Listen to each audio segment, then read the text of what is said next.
Now, the greatest radio shows of all time. Suspense. The Shadow Node. Washington calling David Harding, counter-spy. Classic radio theater. The Great Gildersleeve. Fibber McGee and Molly. Dragnet. Gunsmoke. The Lone Ranger.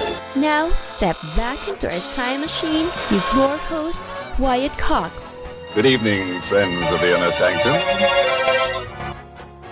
A very funny Thursday ahead with Dean Martin and Jerry Lewis, the Aldrich Family, My Son Jeep, George and Gracie, the Great Gildersleeve, and Fibber McGee and Molly. That's all straight ahead on this Sure Happy It's Thursday, 25th day of January, 341 days remaining until we get to 2025.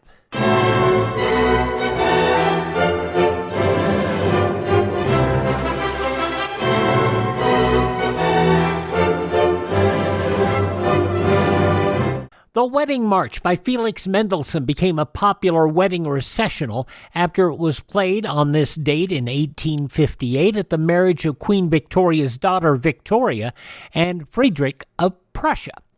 In 1881, Thomas Edison and Alexander Graham Bell formed the Oriental Telephone Company.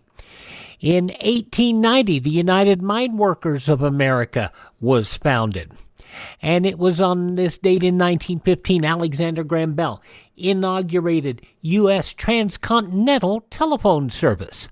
The Danish West Indies sold to the U.S. on this date in 1917 for $25 million. That would be almost $600 million today. The League of Nations founded on this date in 1919. And in 1924, the Winter Olympics opened in France in the French Alps, inaugurating the Winter Olympic Games.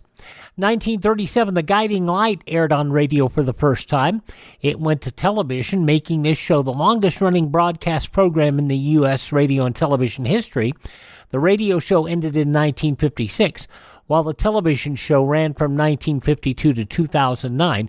It was a total of 72 years. And yes, I know a case can be made for the music and the spoken word program from the Church of Jesus Christ of Latter-day Saints. In 1949, the first Emmy Awards presented. In 1960, the National Association of Broadcasters reacted to the payola scandal by threatening fines for any disc jockeys who accepted money for playing particular records.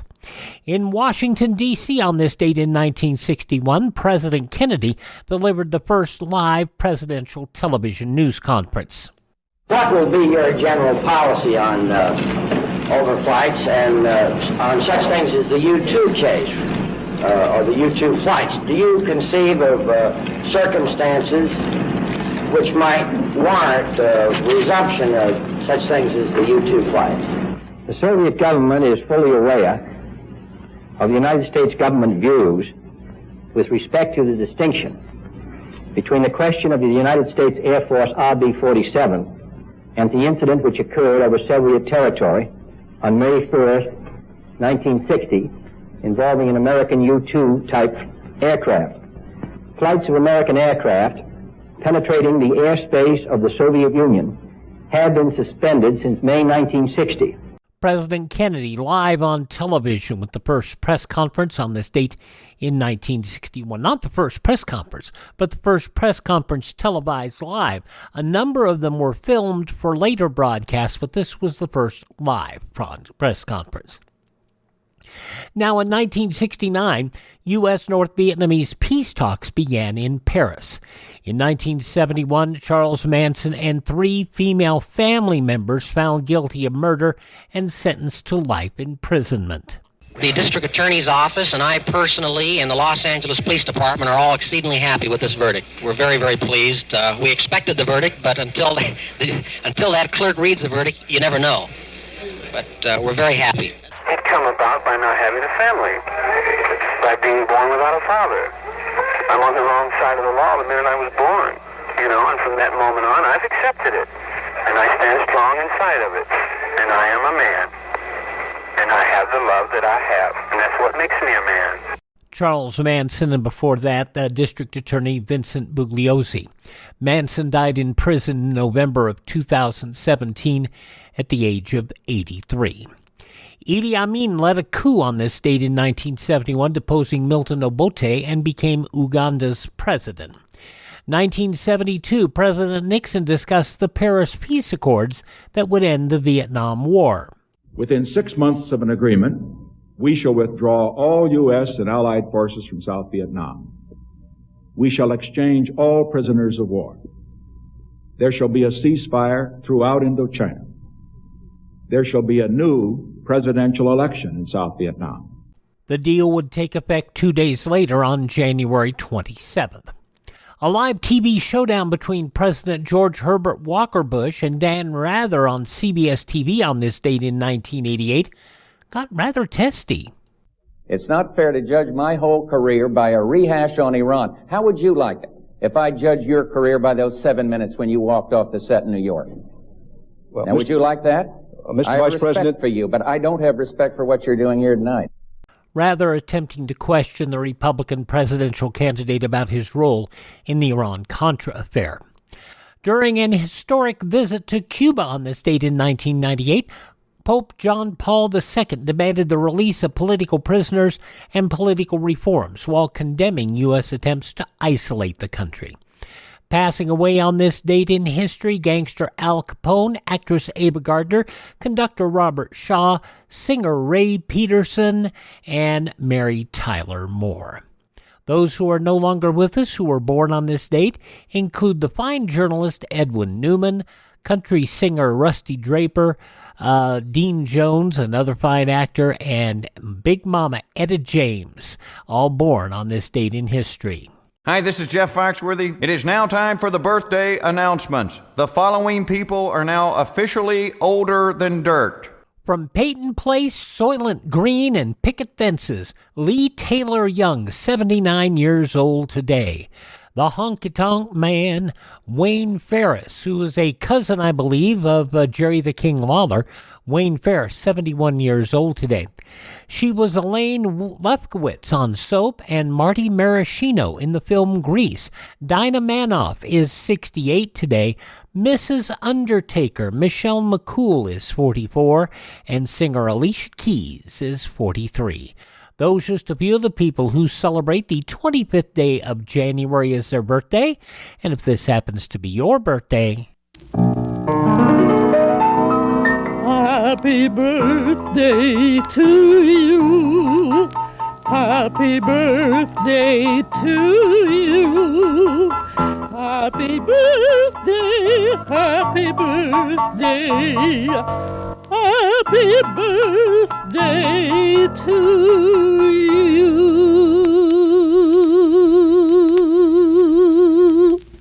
And we roll on now on this Thursday edition of Classic Radio Theater with Wyatt Cox by hearing what's going on with Dean and Jerry, the Dean Martin Jerry Lewis show, as it was originally broadcast 72 years ago, January 25th, 1952.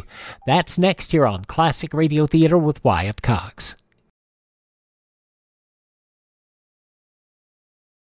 Daily, the broadcasts of Radio Free Europe and Radio Free Asia strike through the Iron Curtain, bringing the truth about the free world to the captive peoples behind it. Help send a message by giving to the 1952 Crusade for Freedom. And our sure happy it's Thursday edition of Classic Radio Theater with Wyatt Cox continues as we go back 72 years to January 25th, 1952, an episode of the Dean Martin Jerry Lewis Show with their guest, Alexis Smith. Transcribed.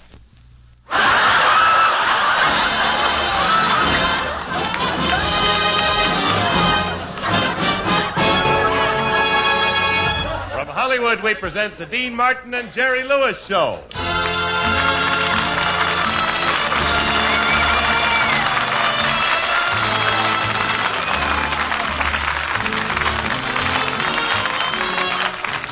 Dean Martin and Jerry Lewis are brought to you by Anacin for the fast relief from pain of headache, neuritis, and neuralgia, by Dentyne, the gum with breathtaking flavor, by Beeman's Pepsin, the gum that's great to chew and good for your digestion, too, and by Chesterfield. Sound off for Chesterfield. For the first time, you'll get the cigarette that's much milder with the added protection of no unpleasant aftertaste. And now it gives me great pleasure to introduce our master of ceremonies, Dean Martin. Hi, folks.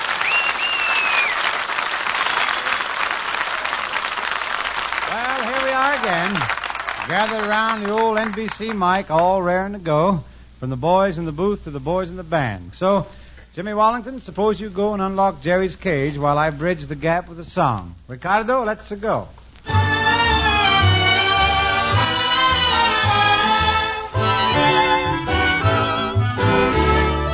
I want a kiss, kiss, kiss, but you don't wanna. A kiss could be such bliss, but you don't wanna. My lips are just the place to place your lips upon. Go on, come on, come on, come on.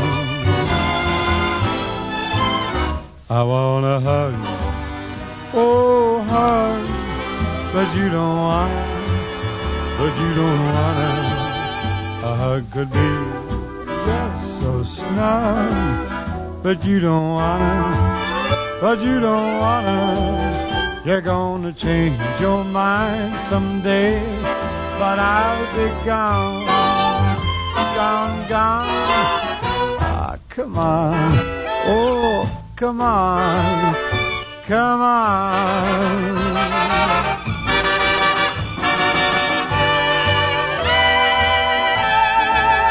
But you don't wanna. But you don't wanna.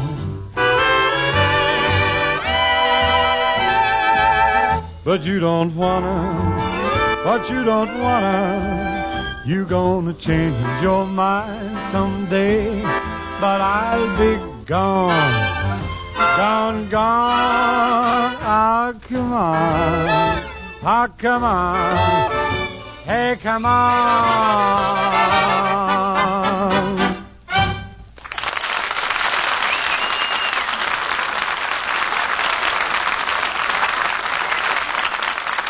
Ladies and gentlemen, I'd like to introduce... Pardon me, Dean, but is this the place where you introduced Jerry? Oh, yes, Jimmy, it is. Well, Jerry wrote his own introduction this time, and he asked if you'll please read it. Here it is. But, Jim, I did this for him once before, and oh, well, might as well make the kid happy. Here goes. Ladies and gentlemen, about to walk out on this stage is the most sensationally clever personality of our time. He is pretty, soft-spoken, and fantastically adorable. Ladies and gentlemen, here is the perfect human being, Jerry Lewis.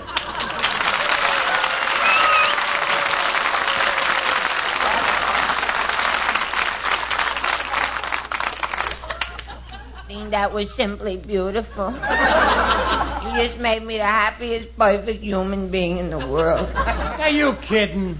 Kidding? Look at me. I'm glowing like a bride. Jerry, someday we're going to decide to stop all this stupid nonsense, and do you know how happy I'll be? How should I know? I never saw you out of work before.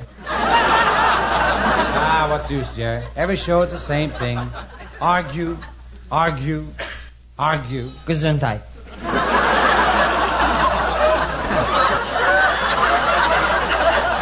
I know what the trouble is. You've been working with me so long that you're starting to take me for granted. Me take you for granted? That's ridiculous. I could never take you for him. Take me for who? Cary Granted. Cary Granted. See, it's like a whole joke because he said take me for granted, and there's only one guy's name we could use with that. Granted, Cary Granted. Oh, I wish I was dead. Jerry, has it ever... It's lucky for you that you're so fragile, or I might hit you by now. Yeah, well, listen here, D. Martin. I may look sickly, and people may think I'm frail, but when I strip down, you'll find I'm pretty darn skinny. Look, Jack, just listen to me. Yeah, good boy. We got to cut this out. We have to cut this out. We have a big dramatic play planned for tonight, and we got to get in the mood. You mean we're going to do a play with acting and all that stuff? Yep. Tonight we're going to do a soap opera. Oh, well, we might as well get started. And now, Dean Martin and Jerry Lewis give you their version of that popular soap opera, Just Plain Balderdash.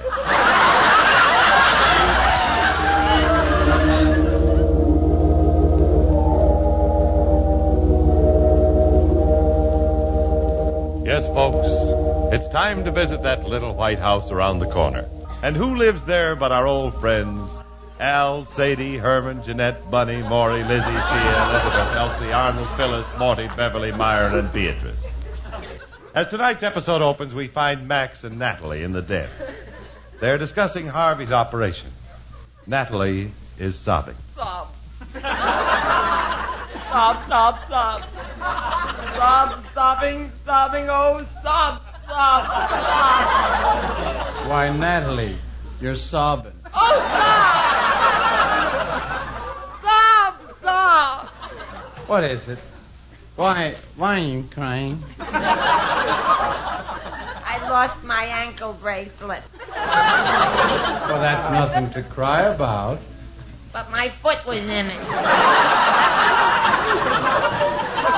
You don't look at all well, Natalie. How do you feel? I feel dizzy. When I stand up, I sway. It's hard for me to keep my balance. I keep falling down. Oh, what's wrong with me, Max? What shall I do? Look for that ankle bracelet, kid. You're standing on one leg. Max. Yes? Max, we've been avoiding it, but we must talk about Harvey. Why? Why must we talk about Harvey? It's the only way we can get into the next joke. Oh. Natalie, what shall we do about our problems? Harvey's in the hospital. He wants to borrow money for an operation. Lucy broke her leg. Yesterday the house burned down. Today I went bankrupt. My Uncle Morris disappeared. We have no relatives, no friends, and no money. Tell me something, Max. Yes? Is something bothering you?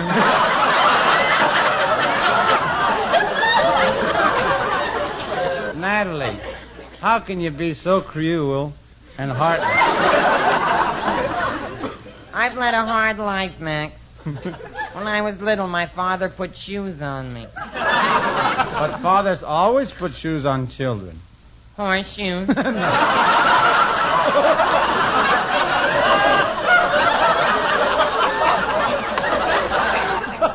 Natalie, it's such a hard, cruel world. How do you stand it?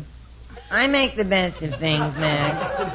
With all my troubles and heartache, I still wake up every morning, look around my cold little room, open the window, and let the sun come streaming in. I look out at the crowded tenements, take a deep breath, and say,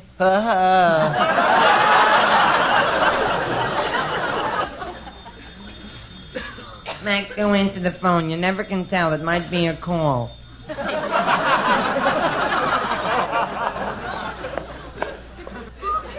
He's such a sweet man. I've known Max now for, let's see, almost a week.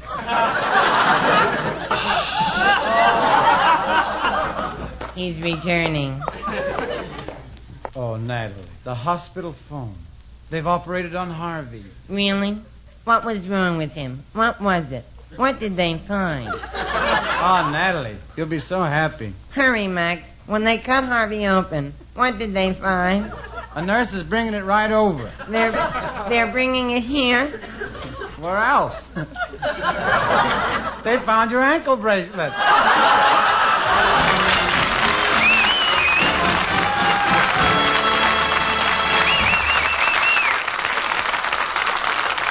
Well, now that our soft soap opera is over, let's see what happy tidings Jimmy Wallington has to bring. Thank you, Dean. Ladies and gentlemen, the next time you suffer from pains of headache, neuritis, or neuralgia, take Anacin. You'll bless the day you heard of this incredibly fast way to relieve these pains. Now, the reason Anacin is so wonderfully fast-acting and effective is this. Anacin is like a doctor's prescription. That is, Anacin contains not just one, but a combination of medically proven active ingredients in easy-to-take tablet form. Thousands of people have received envelopes containing Anacin tablets from their own dentist or physician, and in this way discovered the incredibly fast relief Anacin brings from pains of headache, neuritis, or neuralgia.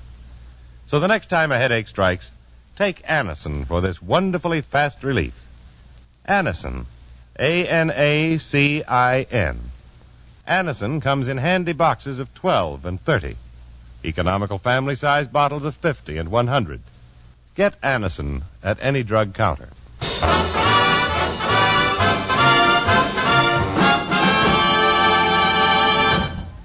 I've always had a great deal of respect for songwriters, and it's a source of constant amazement to me how these talented gentlemen can work out so many wonderful combinations out of a scale with only 8 little notes.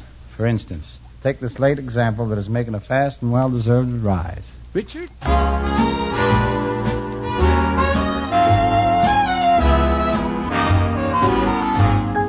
Anytime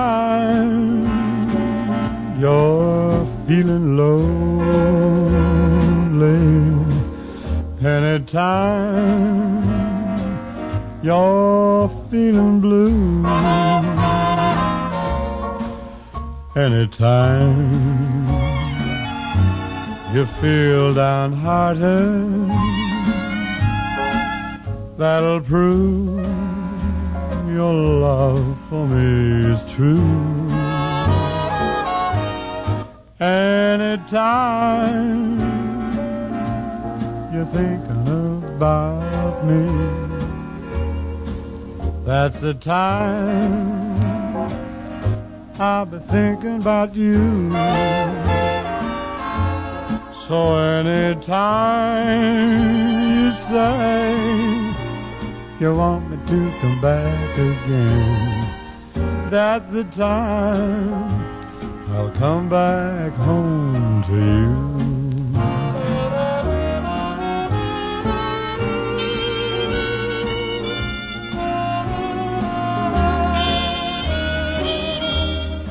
That's the time I'll be thinking about you. So anytime you say you want me back again, that's the time I'll come back home to you.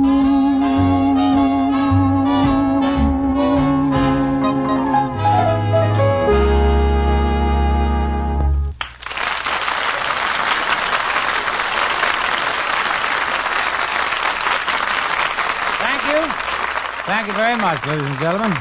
Well, for the next order of business in our show, our chairman is Jimmy Wallington. Thanks, Dean. And now here's something of interest to everybody.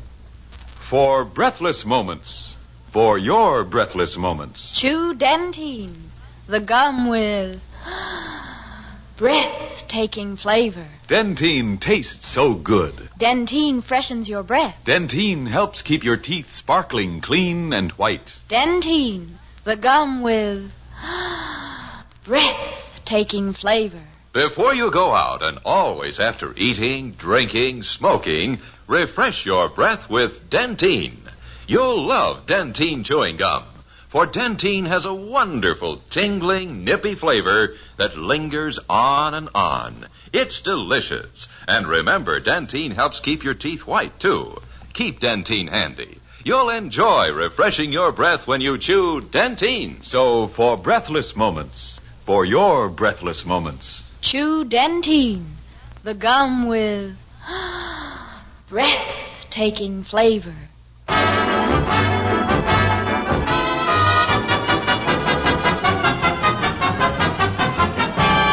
Now we come to the most pleasant part of our show, wherein we introduce our guest star of the evening. Tonight's guest needs little introduction to all of you.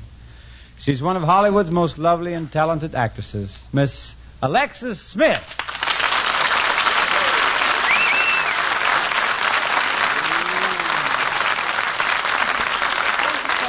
Thank you.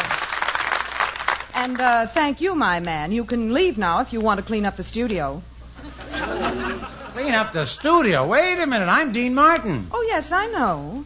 But over the telephone, someone told me that Dean Martin is the janitor here. The man who, dusts and cleans and sweeps the place out. Now, who could have told you anything like that? I did. Alexis, if I'm supposed to be the sweeper here, who do you think this is? Your broom? No, this is Jerry Lewis. Jerry, say hello to Alexis Smith. Here, don't give me that Alex stuff. I know what she is. She's a girl. Well, how can you tell? Her stockings don't hang loose. Dean, this belongs to you? It sure does. Why, I think it's adorable. And the way you dress it.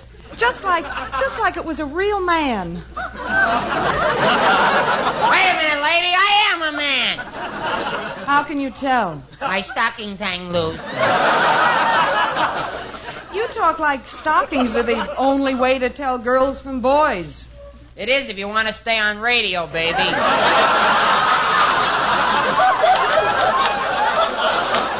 Jerry, now, let's not give Alexis a hard time like you gave Frank Sinatra last week. Oh, I heard about that. Yesterday I bumped into Frank. And you did? Gosh, was he hurt very bad? Well, I was... Last week I sneezed and almost blew him to kingdom come.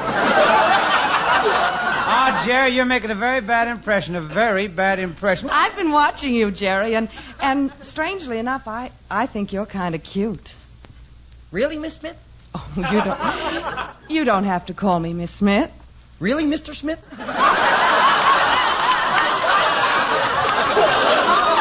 And not Mr. Smith. Smith? No. Smith? No. No. Jerry, your head's leaking again.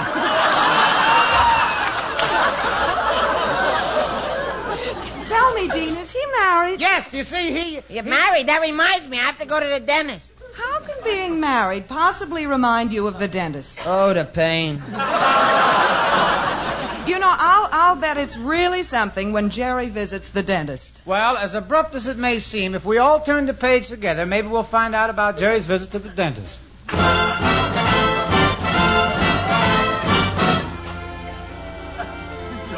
And now, Dean Martin, Jerry Lewis, and Alexis Smith join forces to present a stirring drama dedicated to that stalwart guardian of our oral health, the American dentist.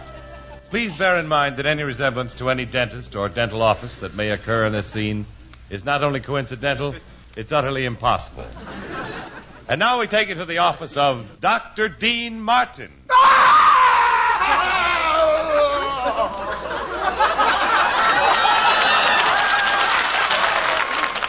Painless dentist.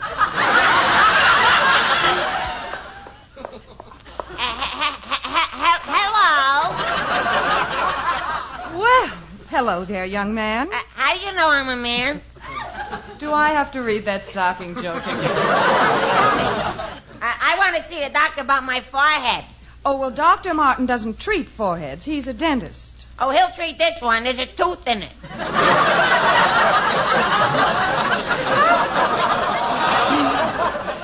How did you get a tooth in your forehead? I bit myself. But that's impossible. How can you bite yourself in the head? Simple. I stood on a chair. Well. I see.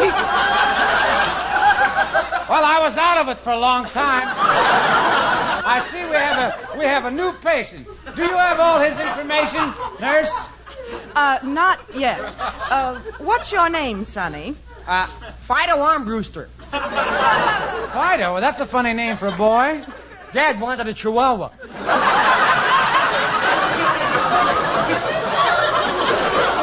He darn near got it. Now, where do you live, Fido? 2637.5 Gribena Street. How do you spell Gribena?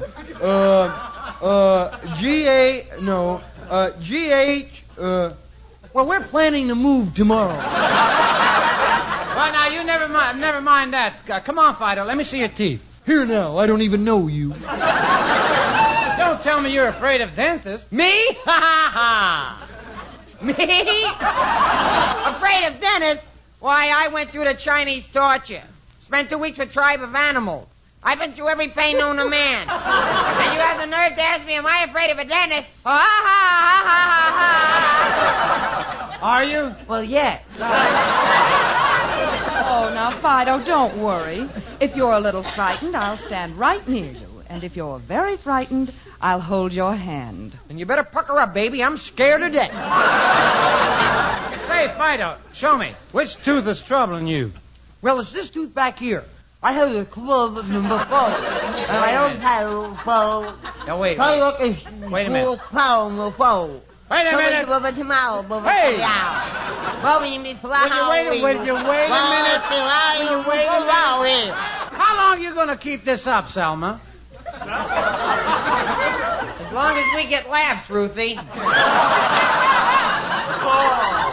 Well, we'd better get going now. What would you like, Novocaine or gas? I'll take Novocaine. I had gas last night. Oh, good.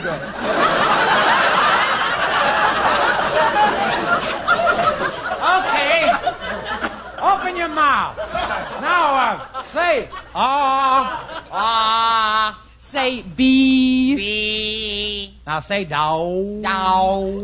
Good boy. Now say ah. Ah. B. Dow. B. Dow. Ah, be dow. Ah, be down. Ah, be down to get you in the taxi. Better be ready by 8:30. Say, baby, don't be late, because to be here now, the moon will shine. Better be ready. What's the matter, Bubby? You forgot the word?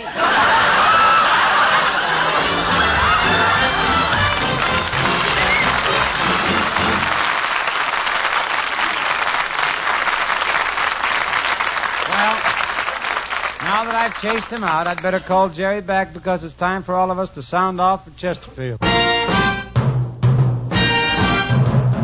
Tell me, Dean, would you be willing to switch our names so I'm top billing? Chair, this sort of talk must stop. It's Chesterfield that's at the top.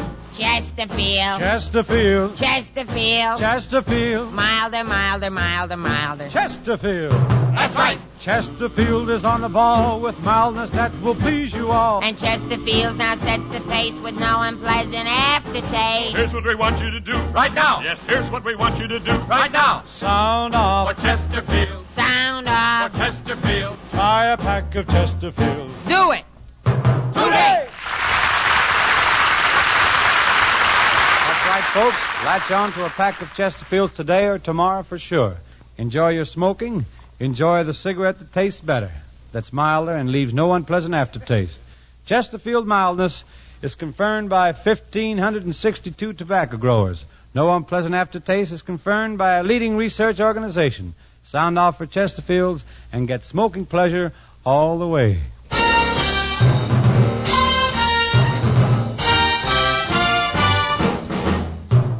Well, nobody quite understands what makes a song a hit. But music publishers usually feel pretty safe with a torch song. Well, when it comes to torch songs, there's one old favorite that is pretty hard to top. And if Mr. Stabile will give me a downbeat.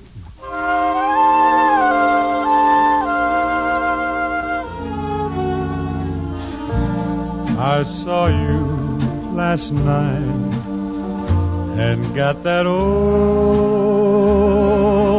feeling. When you came inside, I got that old feeling. The moment that you danced by, I felt the thrill. And when you caught my eye, my heart stood still. Once again, I seem to feel that old yearning. And I knew the spark of love was still burning. There'll be no new romance for me. It's foolish to start, for that old feeling is still in my heart.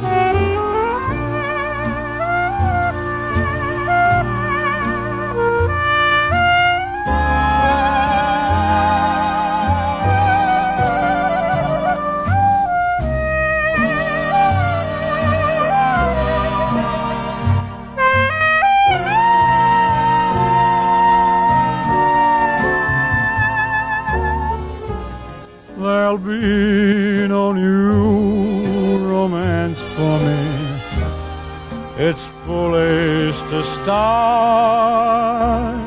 for that old feeling is still in my heart.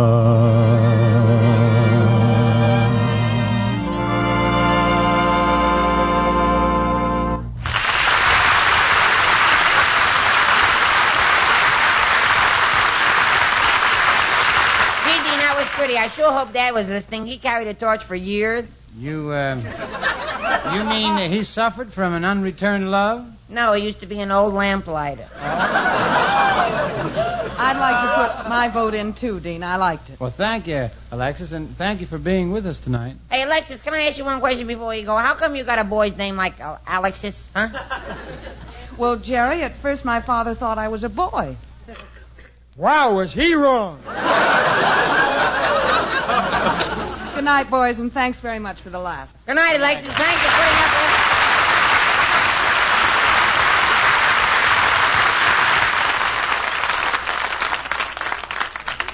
it. Ladies and gentlemen, we'd just like to get serious for just a moment and mention that on our radio show 2 weeks ago, we talked about the dread disease muscular dystrophy. Your response was so heartening that we would like to mention it again.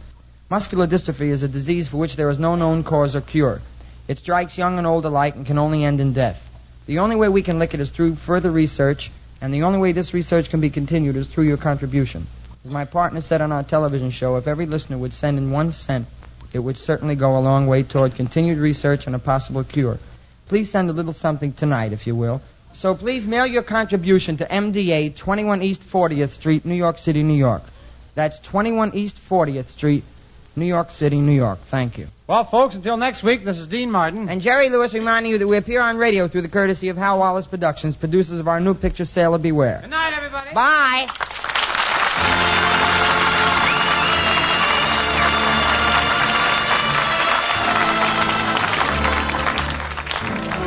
From Hollywood, you had just heard transcribed The Dean Martin and Jerry Lewis Show, written by Ed Simmons and Norman Lear, produced and directed by Dick Mack, with music under the direction of Dick Stabile. Brought to you by Anacin for fast relief from pain of headache, neuritis, and neuralgia. By Dentyne, the gum with breathtaking flavor. By Beeman's Pepsin, the gum that's great to chew and good for your digestion, too. And by Chesterfield. Sound off for Chesterfield. For the first time, you'll get the cigarette that's much milder, with the added protection of no unpleasant aftertaste. Alexis Smith can soon be seen in the Paramount picture, This is Dynamite, co-starred with William Holden.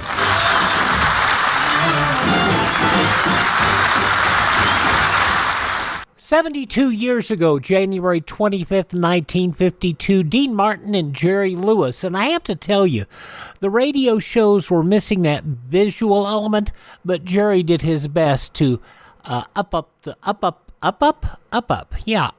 shtick, if you will, to kind of make up for it. Alrighty, coming up next year on this Thursday edition, of Classic Radio Theater with Wyatt Cox, an episode of The Aldrich Family starring Bobby Ellis. That's next. Do you know how old the school building in your community is? If it's over 25 years old, the chances are that it's woefully inadequate. Join with the groups in your community working for better school conditions. Remember, better schools build a stronger America. Bobby Ellis was no Ezra Stone, but by gosh, he was certainly serviceable enough, particularly in this late edition of The Aldrich Family. And so we go to Sunday, January 25th, 1953, 71 years ago, for this episode of The Aldrich Family.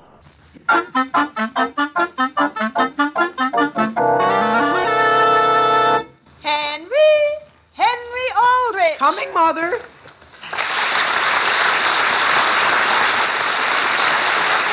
Yes, it's The Aldrich Family, transcribed, written by Clifford Goldsmith.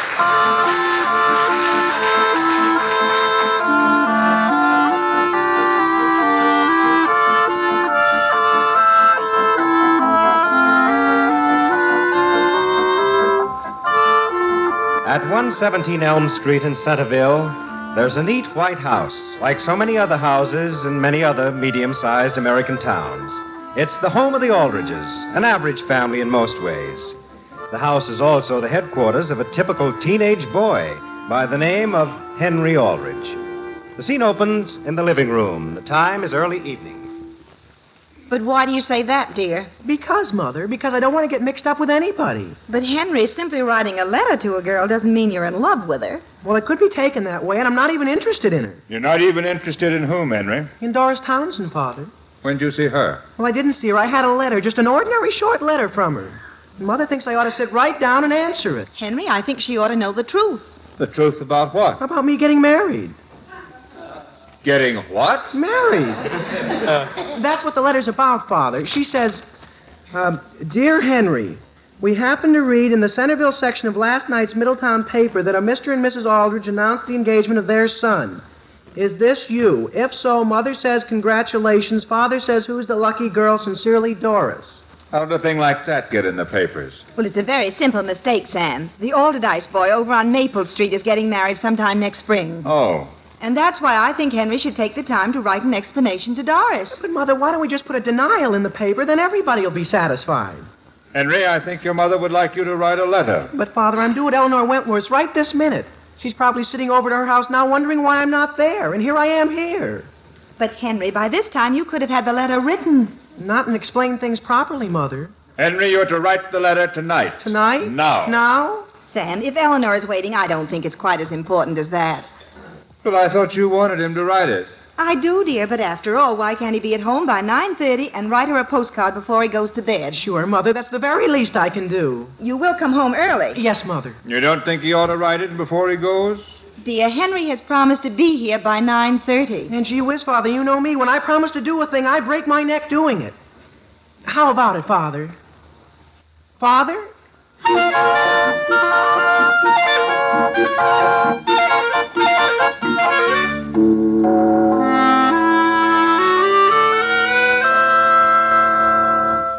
Do you really think so, Henry? Oh, sure, Eleanor. You take any marriage. The average marriage, I mean. I think that when a person's... You know what I mean? Go on, Henry. Well, I think they ought to have a diversity of interests. Ma, you thought a lot about this, haven't you? Well, it's just common sense. Suppose a man marries a girl and all they both like is the same thing. Like take, gardening, for instance. I don't know why I take gardening, but some people do, when they have one. No, I don't mean a little one. Naturally, it's a big one. Lots of acres, like a ranch. Did you know they raise cotton in Arizona? Who does, the married people? Well, both kinds, I guess. Why do you ask, Eleanor? Well, I just wondered whether you know anyone out there. I know a boy that goes to school there. In Arizona? Yes. I had a letter from him just the day before yesterday. Is that right? Would you like to have me get it and read you some of it? No, I don't believe I'd care to hear it. Oh, I'm sure you'd be interested, Henry. He writes beautifully. Well, the way I look at it, Eleanor, if a person gets the idea he has to go all the way to Arizona to go to school, I don't think they deserve to belong to any state. You know what I mean? No, I don't. Well, you take a school. Suppose you're not crazy about it. Isn't the fault of the government of the state, is it? What isn't? So there you are. Your father's a taxpayer, isn't he? Yes, but Henry, what are you talking about? Oh, just a second while I answer the phone. Have you ever tasted peppermint crunch ice cream? No, I haven't. Why? Well, they served it at the school cafeteria today. It was pretty good. Hello? Eleanor, this is Homer. Is Henry there? Yes. Well, tell him I've got to speak to him. Henry? Is that my mother? It's Homer. He wants to speak to you. Well, gee whiz, I can't even go visiting without his bothering me. Hello? Now listen, Homer. Henry, I'm in a terrible predicament. What's the matter? Well, I'm over at your house, and I want some help in our Latin assignment. Well, gee whiz, I don't have to be home until 9:30. And after that, I'm going to be very busy writing a postcard. All right, Henry, all right. If you want to put Eleanor Wentworth in your correspondence ahead of my homework, all right. You mean you're going back home again? No, I'll wait. Henry! Homer, I got to hang up now. Goodbye. I just ran upstairs to get some of Dick's letters. Whose? Dick's. You're so interested in Arizona, I thought you'd like me to read parts of them. Did he write all the letters in that bundle? Oh, my goodness, yes. Oh, here's one about Arizona's irrigation ditches. To you? Yes, it's very interesting. He says, My dear Eleanor, did I see a ditch today? It began miles in back of me and came up to me and then went as far as the eye of man could reach. When one realizes that all of this was dug with human hands, it makes one proud to be a member of this human race of ours. That night I went dancing and I certainly wished you were there. He danced in the ditch? That was afterwards. And then he goes on to say... What? Oh, my goodness, I can't reach his hat. Oh. Here's one. Well, well, Eleanor, here I am writing again. Oh, isn't he a scream, Henry? You'd certainly die if you ever met him. Yeah, he's got a nice sense of humor. Your wonderful letter came this morning, and it reminded me of... No, there's no sense in going into that. Now, let me see. I have your picture on my... No, that wouldn't interest you. Oh, here's something wonderful. Yesterday, a crowd of us saw the Grand Canyon. Boy, is that a ditch. Is he only interested in ditches? He's interested in everything, Henry. I'd let you read this one yourself, only there are some rather personal things in it, and naturally... Oh, sure. Is that clock on the mantel right? Yes, I think so. Gee whiz, I didn't realize it was nearly 8:35. You mean you've got to be going? I'll say I have. Why so early? Well, I gotta help Homer with his Latin, and then I gotta write a long letter to a girl. Oh, well, I'm certainly glad you came over. Does she live very far away, Henry? No, just in Middletown. But her family's thinking of moving to California. And then, of course, my letters will have to be longer. Well, I'm awfully sorry you have to go, Henry. Good night, Eleanor. And I just want to tell you how much I enjoyed hearing your correspondence.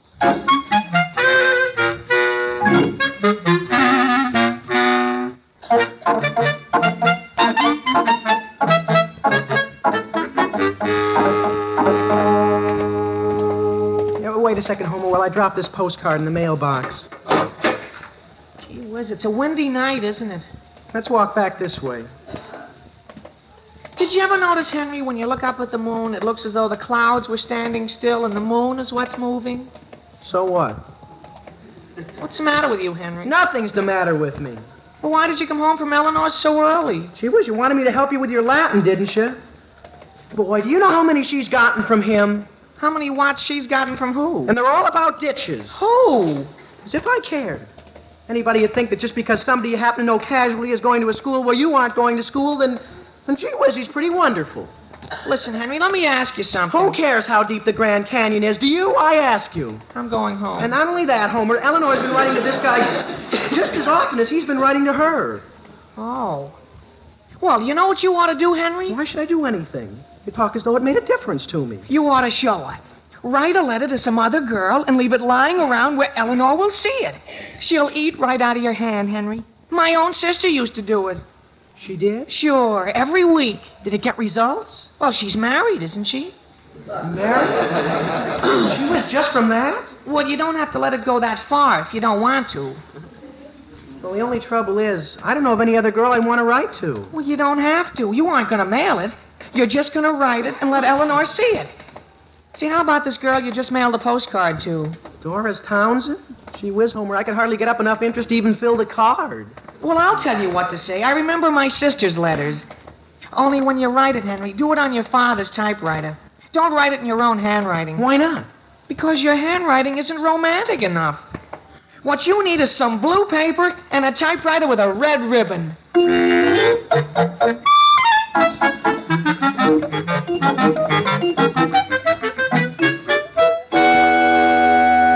Have some toast, Alice? No, thank you. Sam, I'm worried. Worried? Well, dear, I don't like to mention it, but this morning when I went in to make Henry's bed, I happened to see a letter he typed to Doris Townsend. I thought you were just going to send her a postcard. Well, so did I, Sam. I thought the whole thing was just this casual, ordinary bit of correspondence. Well? Sam, I shouldn't have looked at it, but I couldn't help noticing that the letter began, "My darling Doris." What's that? Well, that's what it said, Sam. I saw it with my own eyes. What else did he say? Oh, well, naturally, dear, I didn't read any more. Why not? Well, if you must know, I did read the first sentence. But that's all. What did that say? Your letters have been coming through regularly, and you will never know how they have changed my entire life. You mean, what else did he say? Dear, why did he insist last night that he didn't want to write to her? That's obvious, Alice. He was trying to cover up. Cover up what? I don't know. What else did he say?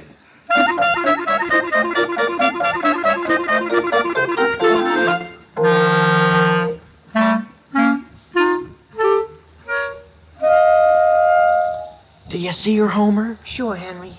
She's sitting right there on the school steps. And your letter's right in front of her. But what good will it do, Homer? You dropped my letter so darn far away from her. I dropped it practically at her feet, Henry. Look, she's got it. She's picking it up. She's reading it. She is? Look the other way, Henry. Turn your back. Is she still reading it? I'll say. Is she tearing her hair at all? She's throwing it away. Her hair? The letter. Now she's picking it up again. She is? She's holding it less than 6 inches from her nose. She is? Now it's 5 inches. Yeah? Now, how close is it now? 3 feet. Boy, you should see the tears. You mean she's crying? She's laughing.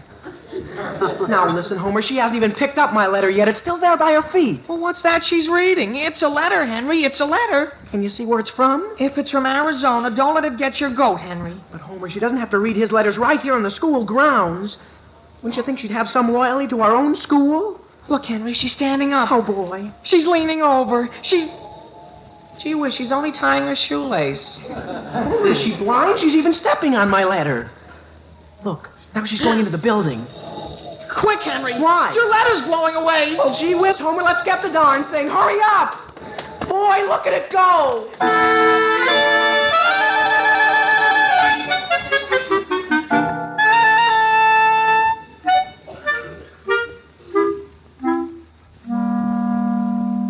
Where is she, Homer? She's right there in the corridor talking to Gertrude Smith. You think she saw you when you slipped my letter into her coat pocket? She couldn't have. I was talking too fast. Well, she certainly can't miss this one. And I think it's better than the letter that blew away this noon. Look, Eleanor's walking away. Just wait until she puts her hand in her pocket. All my troubles will be over. The only thing is, Homer. What? Isn't that my letter sticking out of Gertrude's pocket? Where? Listen, Homer, did you put that darn thing in the wrong pocket of the wrong coat? I didn't know they were standing that close together. I saw a pocket and I dropped it in. Well, we gotta get that letter away from Gertrude. I can get it away from her, Henry. We'll just catch up with her, and as we pass, we'll both gently bump into her, and I'll grab. Well, okay, Homer, but don't trip her. Quiet, Henry. You want her to hear us? You're not talking too loud, Homer. Come on, Henry. We'll give her the brush off.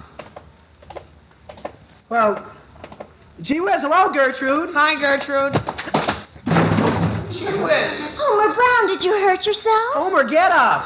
I'm awfully sorry if I turned like that. I'm going into the girls' coat room here. Well, I know, Gertrude, but wait. Henry, can't you even help me pick up my book? Gertrude, wait. Wait. Henry, don't follow her in there. You'll be expelled.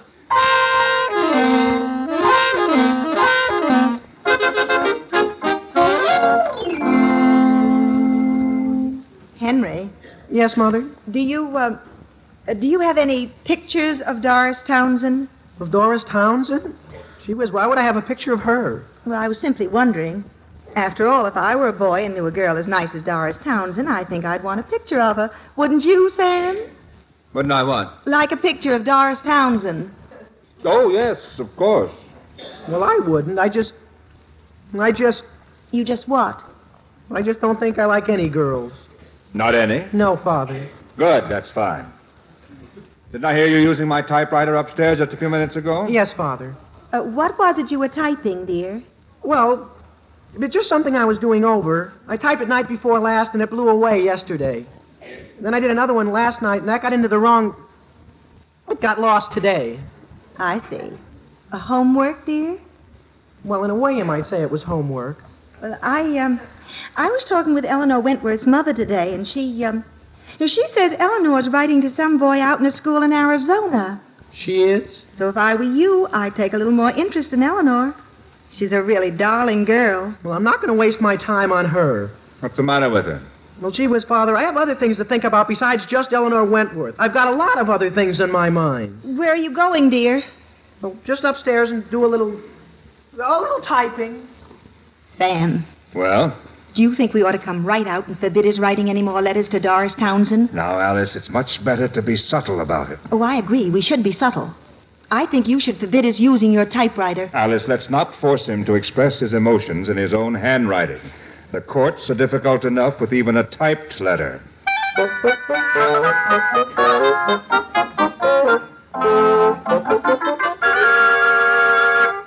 Oh, Butch Welch. What'll you have, Gertrude? Butch, did you lose a letter? No, why? You didn't? You go around with a girl over in Middletown by the name of Doris Townsend, don't you? Sure, I take her out practically every weekend. Well, I don't know how it got there, but I found this letter addressed to her in my coat pocket, and I thought it was probably yours. Now, let's see it. Now, listen, this isn't a joke, is it? Oh, no. My darling Doris. Say, what is this? Who's it from, Butch? Who wrote it?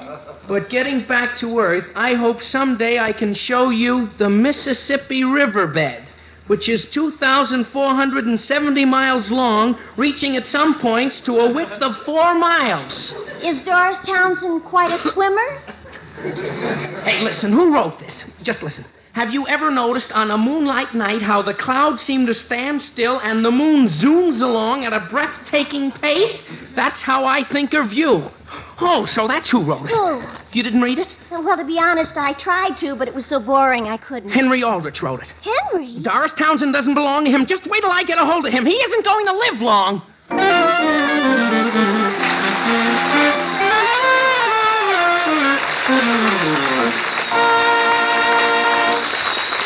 We'll return to the Aldrich family in just a moment. Later this evening over these NBC stations, you'll enjoy top listening with 5 of your favorite shows. There'll be a visit to the Harris Fay household, and you can be sure that Phil and Alice will become involved in another of their famous misadventures. Theater Guild on the Air will bring you Dorothy McGuire and Sir Cedric Hardwicke in Nathaniel Hawthorne's classic, The Tale of the Scarlet Letter. Adventure? Well, we have that, too, when Dragnet brings you another case history from the files of the Los Angeles police, while Barry Craig, confidential investigator, opens up his case book to the story marked, The Lady is a Liar. The last program we are going to talk about will give you the opportunity to sit in on America's only public press conference when Meet the Press brings you a noted guest who answers questions posed by a panel of prominent journalists and newsmen. Well, there you have it. 5 shows which will bring comedy, adventure, mystery, and news to you, just for the dialing. And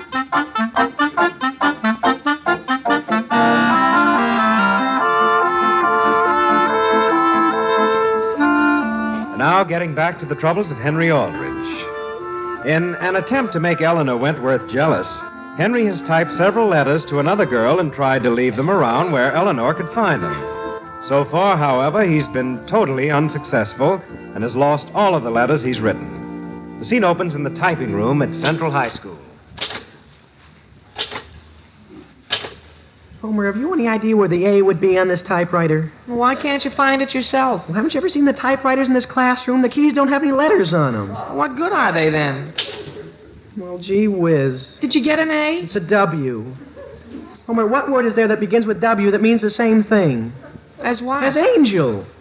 Well, why don't you just make it winged angel? Wing it? My winged angel? Sure. Sure. W-I... Where do you think the I would be? Well, it used to be right around here somewhere. Are you making plenty of carbon copies this time, Henry? Sure. Now, look out. Oh, gee. Did you get the I? No, I got an H. Now what am I going to do? What begins with W-H? Well, why don't you make it white winged angel? Sure, that's very nice. The only trouble is, Homer, if we don't find the right letter this time, I'm really stuck. Hello, Henry. What in the world are you doing in here? Well, I'll tell you, Eleanor. Are you taking typing? No, I'm just... We're just seeing if we like it. And we don't. Do you want me to help you?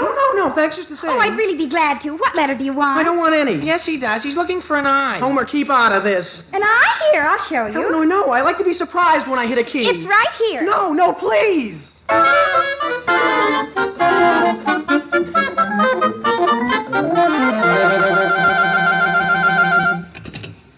Hello, Sam. Yes, Alice? Sam, I'm sorry to call you away from the office, but I want you to come home right away. What for? Doris Townsend's mother is here. What's on her mind? Well, I can't tell you on the phone, dear, but the sooner you come home, the better. She's terribly unnerved and upset. Yes, I'll come over right away, Alice. But remember this, no matter what she says, the girl is probably just as much to blame as Henry is.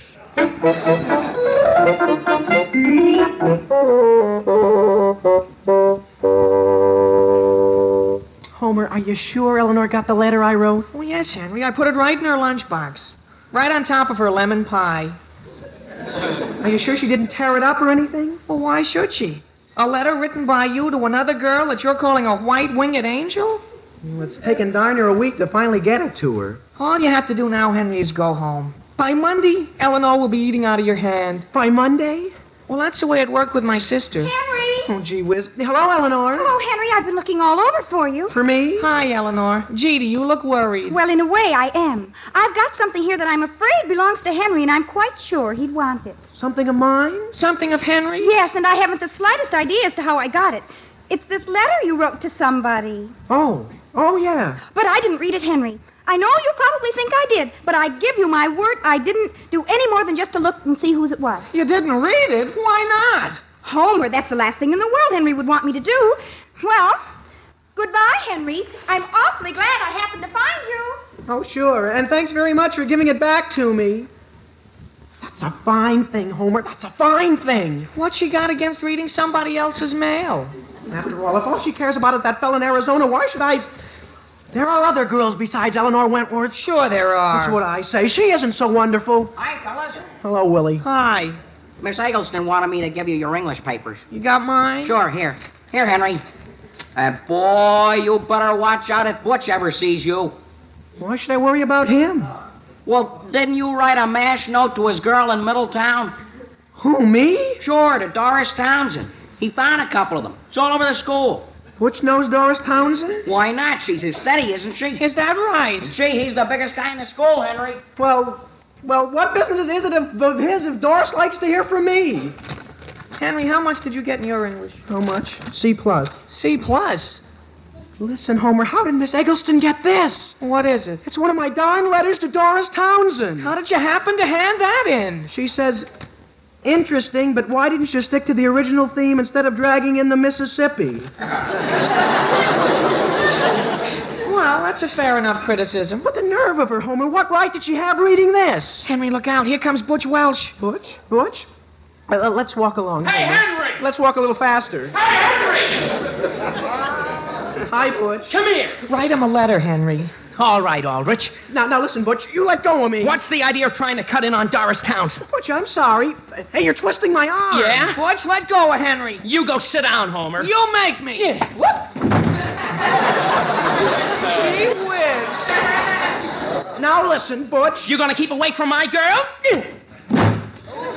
How do you like that? Well, gee whiz. Now write her a letter and tell her what I did to you. You want me to help you up, Henry? No, thanks. You want me to help you up? Henry! Is that you, Eleanor? What happened to you? We're looking for something down here. Oh, my goodness, Henry. Your folks just phoned the main office, and they said you're to come home right home the very minute school is out. Well, I wonder what that could be about.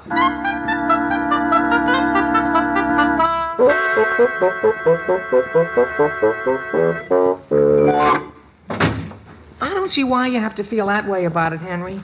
After all, Butch is 3 times as big as you. Did you brush the back of my coat off, Homer? Sure. Your folks won't notice a thing. Henry! Yes, Mother, where are you? I want you to come in the living room. Your father and I want to have a talk with you. A talk with I, Mother? Yes, Henry. Has something gone wrong, Father? How did you tear your coat pocket? Oh, that's... Well, gee whiz. Well, gee whiz. Homer, dear, would you mind waiting out on the porch? You want me to go? Well, perhaps you'd like to go up to Henry's room until we're through. Couldn't I wait out in the kitchen? Homer, please go upstairs. Yes, Mr. Aldrich, I'll wait up there. Now then, Henry. Yes, Father? Your mother wants to have a talk with you. Sam, I think you're the one who should. Aren't you the one Doris Townsend's mother talked to? Doris Townsend's mother? Yes, dear, she's been here. That would be putting it mildly. What? Henry, dear, Doris Townsend was never so upset in her life. She's upset? She's upset? Over the letters you've been writing her. Well, how did she get those? What do you mean, how did she get them? Haven't you been writing her? Well, I've been... Look, Father... Have you been writing her? Well, yes, sir, I've been writing her, but I haven't been mailing them. What have you been doing with them? I've been losing them. Henry, let's try not to be evasive. They were written to be read by someone, weren't they? Yes, sir, but... But what, dear? Well, look, Mother, I know you won't believe it, but there are copies of my letter all over Central High School. What do you mean by that? Father, this English paper is a very good example of how you can't trust anybody. You mean you failed in English? No, I got a C+ for it. Oh, let me see it, dear. Now, Alice, don't let him evade the issue. We're not talking about his English. We're talking about his letters. But, Sam, this composition is a letter. To Doris Townsend? Yes, dear. That's what Henry's been trying to tell us. He wrote those letters for English. He never intended to mail any of them, did you, dear? Well, look, Mother. It's as clear as day, Sam. Then why did Doris Townsend's mother have to get so upset over a composition? That's what I'd like to know. And that's exactly what I'd like to know. Sam, I'm going to the phone and tell her. Give her my regards. Hey, Henry. There's your composition, Henry. Well, am I interrupting a lecture? You're not interrupting anything, Homer. Only, Henry, next time see to it that you get more than a C+. Yes, Father. Henry, you know that letter Eleanor handed back to you? Yeah? Well, that isn't one of your letters. Well, whose is it? It's a letter she wrote to the guy in Arizona. From her? She wrote it to him? Do you mind if I see what it says? Now, wait, Homer. That letter wasn't meant to be read. Well, what do you mean it wasn't? It isn't even sealed. She says... Now, listen, Homer, give that to me. She says... Homer, let me see that. Oh, boy. Homer, is she engaged to him? Oh, boy. Are you reading it all, Homer? Listen to what she says. I don't want to hear it. Listen. I wish you could meet Henry Aldrich, one of the nicest, sweetest boys I've ever known. Who, me? Henry, you're one of the nicest, sweetest boys she's ever known. Now, listen, Homer, Well, gee whiz, can you imagine?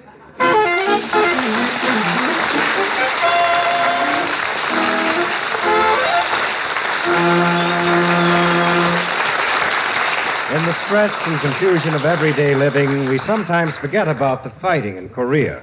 But that campaign goes on day after day and week after week. Men are killed and wounded. You can back up our fighting men by deciding right now to make a blood donation to your local Red Cross chapter or to your local blood donation center. Make a note now to call for an appointment. You'll be proud that you did. Remember this message from General Ridgway.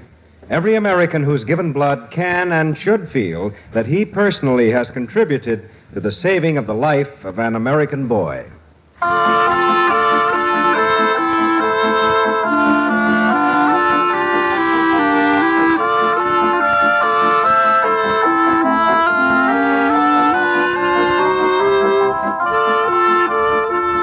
Mother, I'm sure I don't feel well enough to go to school today. But, Henry, you'll only miss some very important work. No, I won't, Mother. I won't miss a thing. All we're going to do today is read our English compositions in front of the class. And I never felt so low in my life.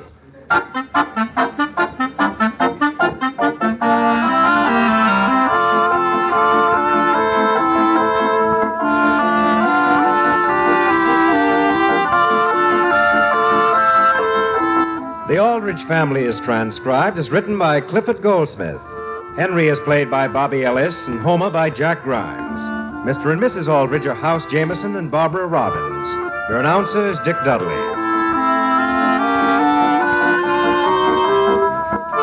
Listen again next week, same time, same station, for another sparkling half hour with the Aldrich Family. Good night, everybody.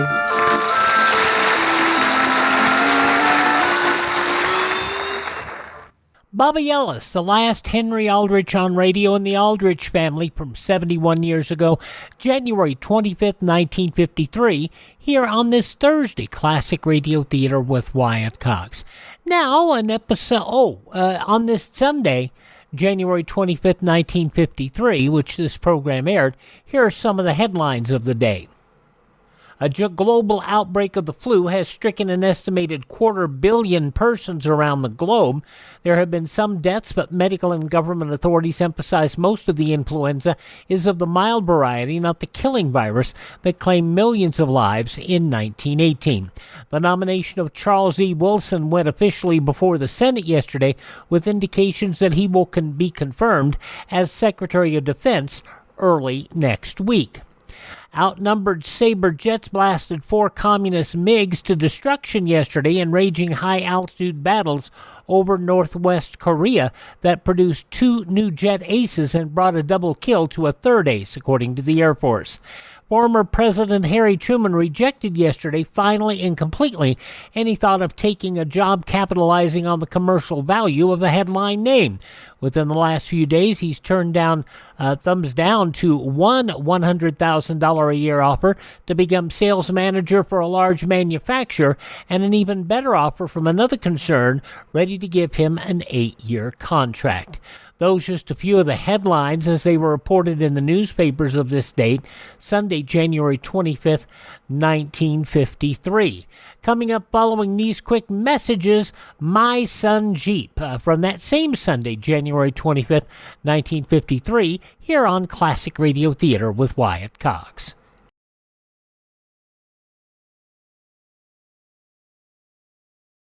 Americans have always been noted for their know-how.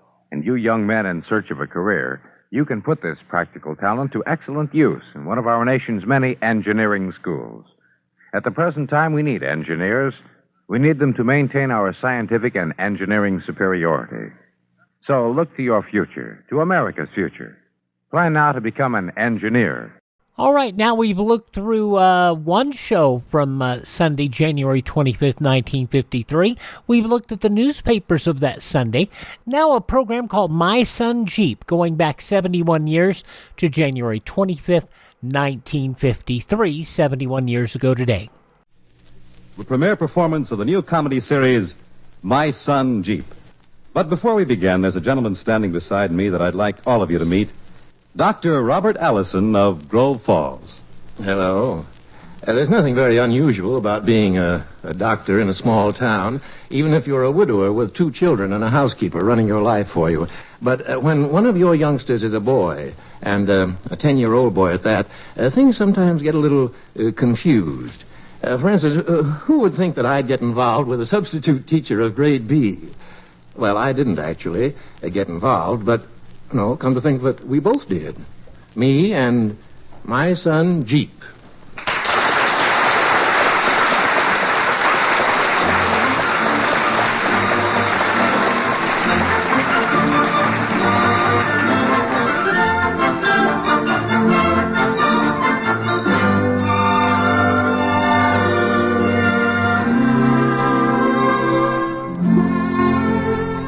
Yes, it's My Son Jeep, the warm-hearted adventures of the Allison family of Grove Falls, starring Donald Cook as Doc, and introducing young Martin Houston as wonderful, unpredictable 10-year-old Jeep Allison.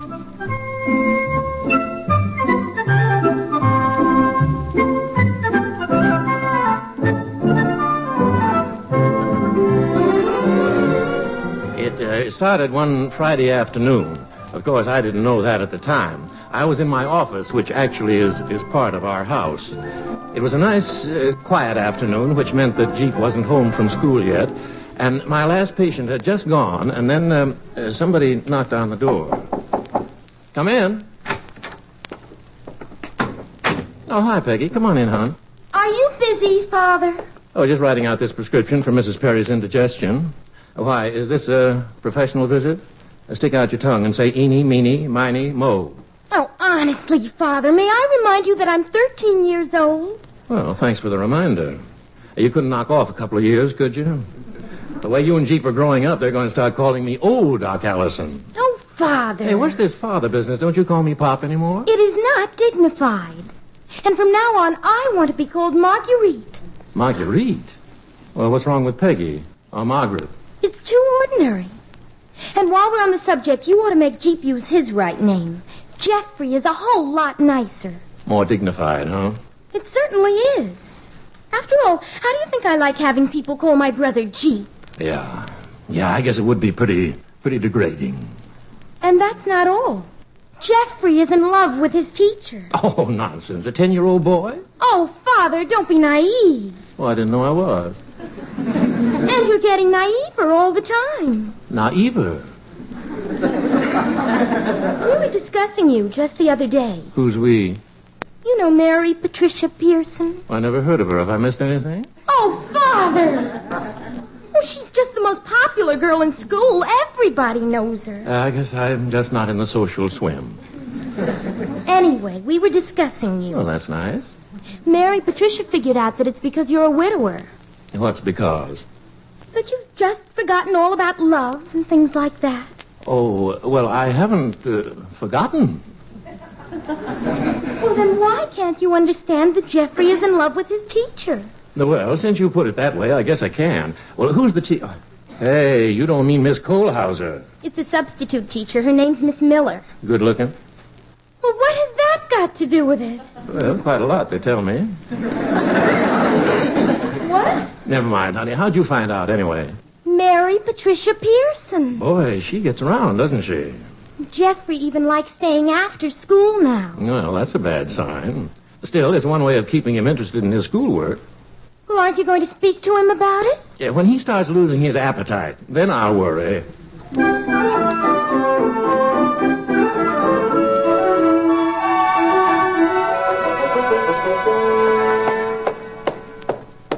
Hi, Miss Miller. Why, Jeffrey, what are you doing out here? School's been out for half an hour. Well, I'm just waiting around. Well, I thought you boys couldn't wait to get away from school every day. Well, I was waiting to see you. That's very sweet of you, Jeffrey.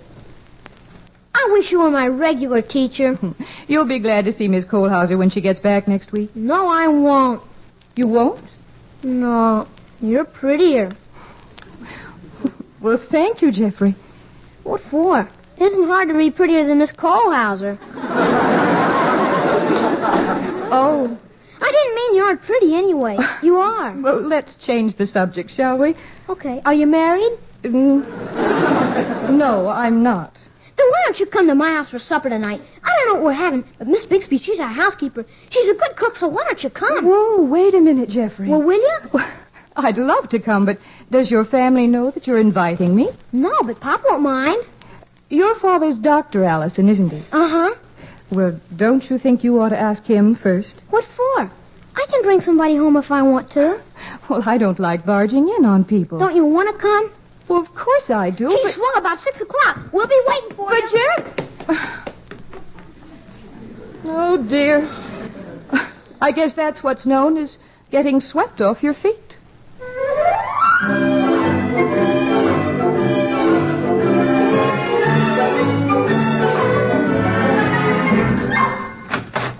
Next patient, please. Well, good afternoon. Good afternoon, Doctor. Won't you sit down? Thank you. What seems to be the trouble? Well, I don't know quite how to explain it, Doctor. Well, can you describe the symptoms? What? Oh, I'm not sick. Well, then what are you doing here? Oh, not that you're not welcome. Well, my name is Barbara Miller, Doctor. I'm Jeffrey's teacher. Substitute teacher, that is. Oh, you're the one. I beg your pardon? Nothing. Is Jeffrey in some sort of trouble? Oh, no. No, he's the best behaved boy in the class. He is? Mm-hmm. Well, it sure performs miracles, doesn't it? I'm sorry, I don't understand. I was referring to love. To what? Well, I was just thinking out loud. Now, what can I do for you, Miss Miller? Oh, well, Jeffrey invited me to supper tonight. Wonderful. I mean, we'd be glad to have you, but aren't you a little early? It's only 4:30. I didn't come to eat now. I only wanted to make sure that it was all right with you. Oh, it is. Well, I better run along. Jeffrey said about 6 o'clock. That's right. Do you have to leave? I don't have any more patients.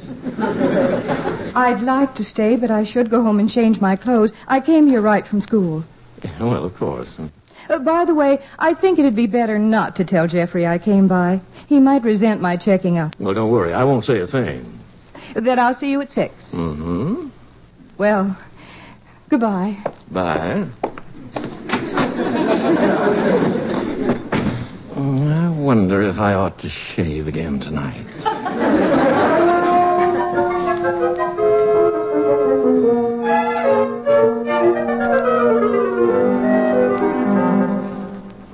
Mrs. Bixby, I hope you won't mind, but there'll be a guest for supper tonight. Well, I don't mind, but you could let me know before this. It's 5:30 already. Well, I should have told you sooner, but I had a few things to take care of. Oh, well. Say, ain't that your new sport jacket? What are you doing wearing that to supper? Well, listen, it's mine. I can wear it if I want to. It's all right with me, only you never did it before, and Why, you shaved again. Well, what of it? Well, who's coming to supper anyway, the mayor? Hi, Pop. Hi, Miss Bixby. Listen, everybody's got to get dressed up tonight. We're having company. Well, who'd you invite, Jeep? Her name's Miss Miller, and she's my substitute teacher, and she's swell. Well, looks like we've got to put our best foot forward, doesn't it, Miss Bixby? Still say you could let me know sooner. I just hope nobody gets sick. I'd hate to get a call in the middle of supper and have to rush off. Gosh, Pop, why do you want to be a doctor anyway? Sometimes I wonder. Heck, Tommy Barton's father only works 5 days a week, and he makes a lot of money. Doing what? He reads meters for the gas company. Does he make more money than you do, Pop? I wouldn't be a bit surprised. Then I'm going to work for the gas company, because I want to make a lot of money, too. Oh? You planning to get married? No, I'd have to finish grade school first.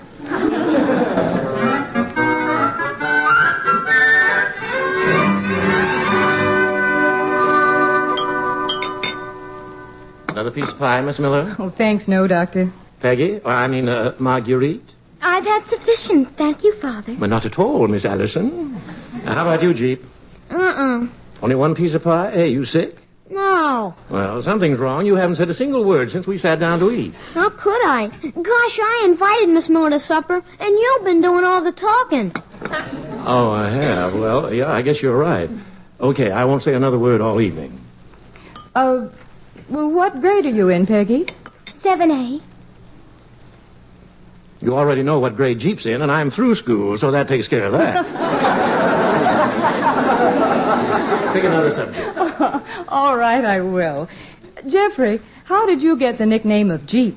Oh, I don't remember. Oh, go on. Tell Miss Miller. You tell her. You said I was talking too much. Oh, for goodness sakes, I'll tell her.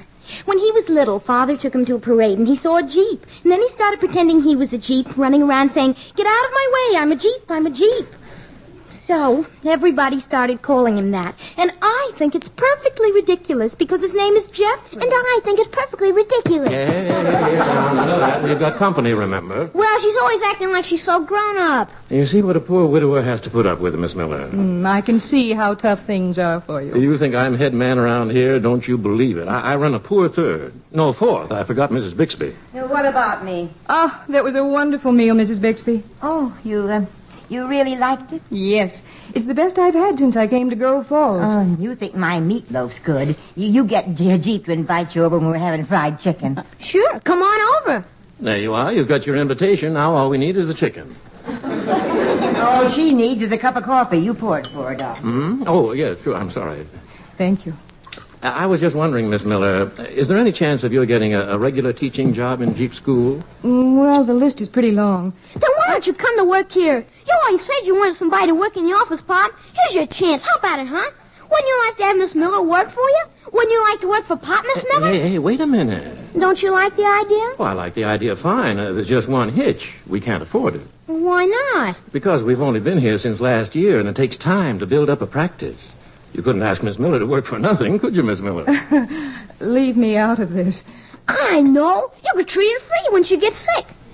But she still has to eat, silly, and have someplace to stay. She can move in with us. How about it, Pop? Jeep, I'm so pleased that you'd like me to come work here, but well, you're sort of putting your father on the spot, aren't you? Yeah, I guess so. Of course, we've never even asked Miss Miller what she thinks of the idea, but suppose we leave it at this. If I can ever build up my practice, and if Miss Miller is available, then we'll ask her if she'll come and work for us. Now, that's a promise. Oh, boy. All we have to do is wait for more people to get sick.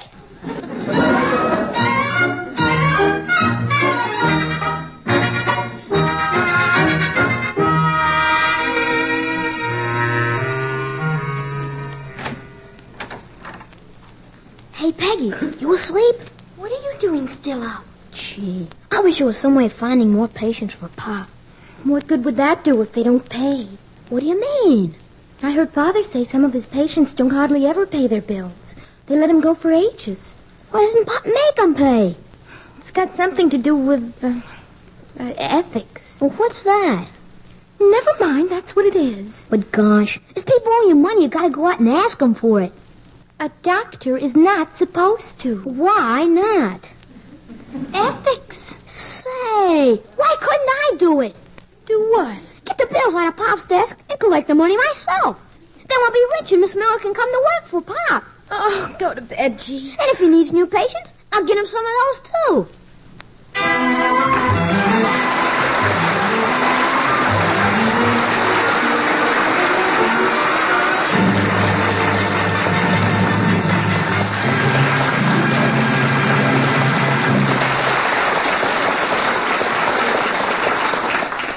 In just a moment, you'll go back to join in more of the adventures of My Son Jeep. How well do you know the history of your Army? For example, do you know when the first Army Medical Corps was established? The actual work of the Army's medics is almost as old as the Army itself, going back as it does to the time when our country first became United States.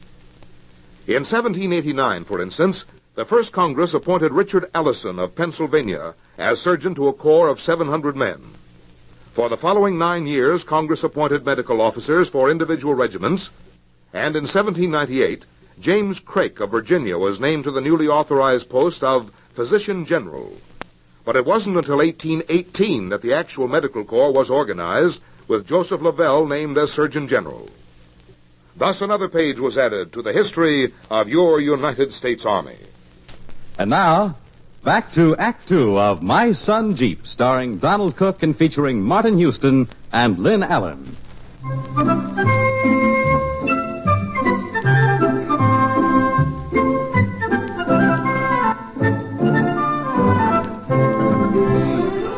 The next morning, it was a bright, sunshiny Saturday. We were all in the kitchen finishing our breakfast. More toast, Jeep? You mean no thank you, Mrs. Bixby, don't you? That's what he said. A Pop? Hmm? You did say we could have Miss Miller here if business picks up, didn't you? Boy, you sure got a one-track mind. Well, didn't you? Yes, I did. Then don't worry. Business is going to pick up. Is that a promise? Uh-huh. Well, that takes a load off my mind. It's nice to have one optimistic person in the family. And now that you've reassured me about our future patients, I better get started taking care of the ones we've got. I'll see you later. I better get started, too. Doing what? You know. What I told you about last night. Hey, you want to help me? I should say not. Of all the silly ideas. You just wait, Peggy Allison. It is not silly. Well, Father might not like it. He will so. When he sees all the money I bring home, he's going to thank me.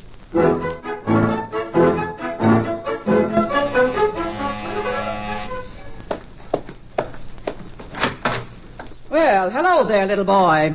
Hello. Are you Miss Wilson? I certainly am, and who might you be? I'm Jeep Allison, and you owe us $95. What? You owe us $95.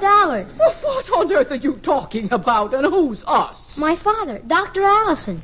Well, I never heard of such a thing in all my life. The idea, a doctor dunning his patients and sending his own child. You owe it to us, don't you? Well, yes, but... Then why don't you pay it? Young man, I am not accustomed to having people ring my doorbell and ask for money. I pay my bills by check the first of every month. I guess you forgot to pay this one, huh? Well, you march right back to your father and tell him that he will be paid in the customary manner.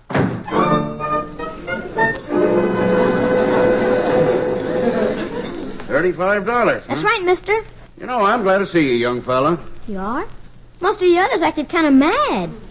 Well, not me. I won't explain why I haven't paid that bill. I've been meaning to write Doc a letter. You know how it is with letters. Oh, sure. You see, a couple of weeks after your dad fixed up that blood poisoning I had, I got laid off at the plant. Oh, gee, can't you get another job? Well, I'm going back to work next week, and I'll pay your father as soon as I can. Oh, that's all right. If you're too poor. Now, wait a minute. After all, you do have to eat. I am eating. I'll just tear up your bill. You will not. I ain't never asked for charity. You go back and tell your father I insist on paying him every cent I owe.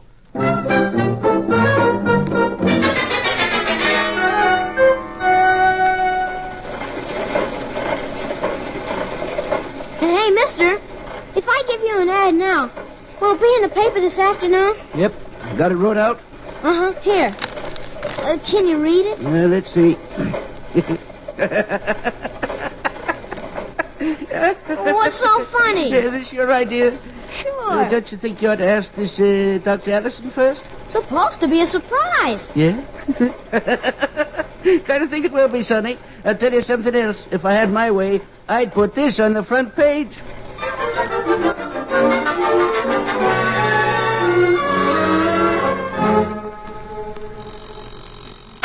Grove Falls Hospital.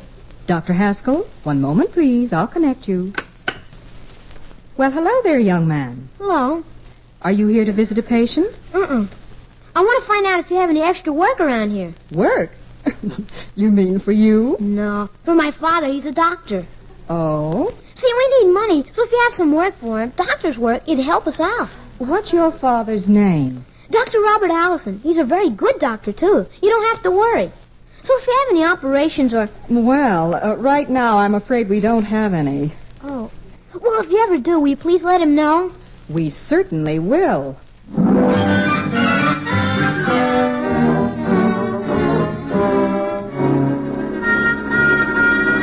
92, 93, 94, and here's a $10 bill. How much is 94 and 10, Miss Miller? 104. $104. That's how much I collected. Gee, I've never heard anything like this in all my life. I don't know what to say. Gosh, I thought you'd be proud of me. But you act like I did something wrong. Well, that's a moot point. What's moot? Never mind, dear. I am proud of you. Oh, I did other things, too. Ooh, I know I shouldn't ask. But what else did you do? I put an ad in the paper. An ad?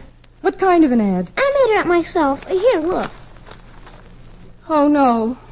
I did something wrong, huh? Oh, yes. You're right. I should have made the ad bigger.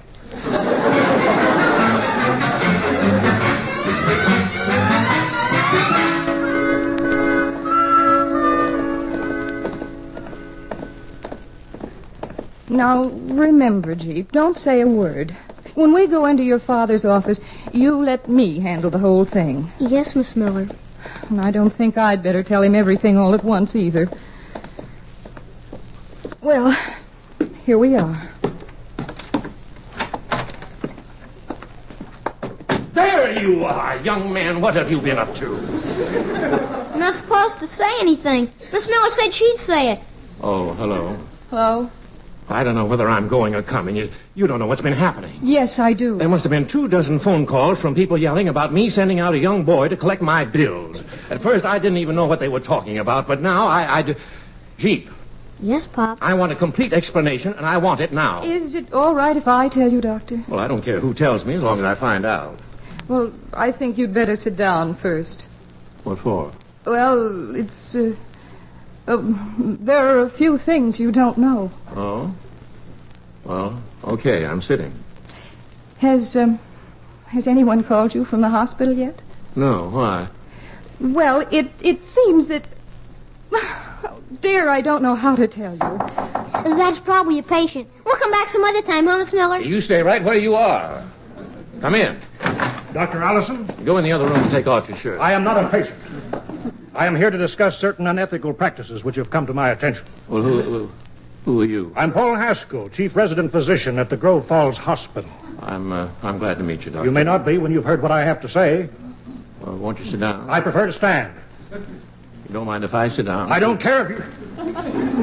I mean, go right ahead. Now, Doctor, I hope I'm a broad-minded man.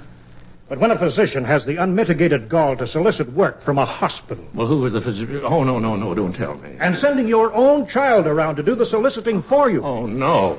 That's what I was going to tell you. Well, I don't believe I've met this young lady.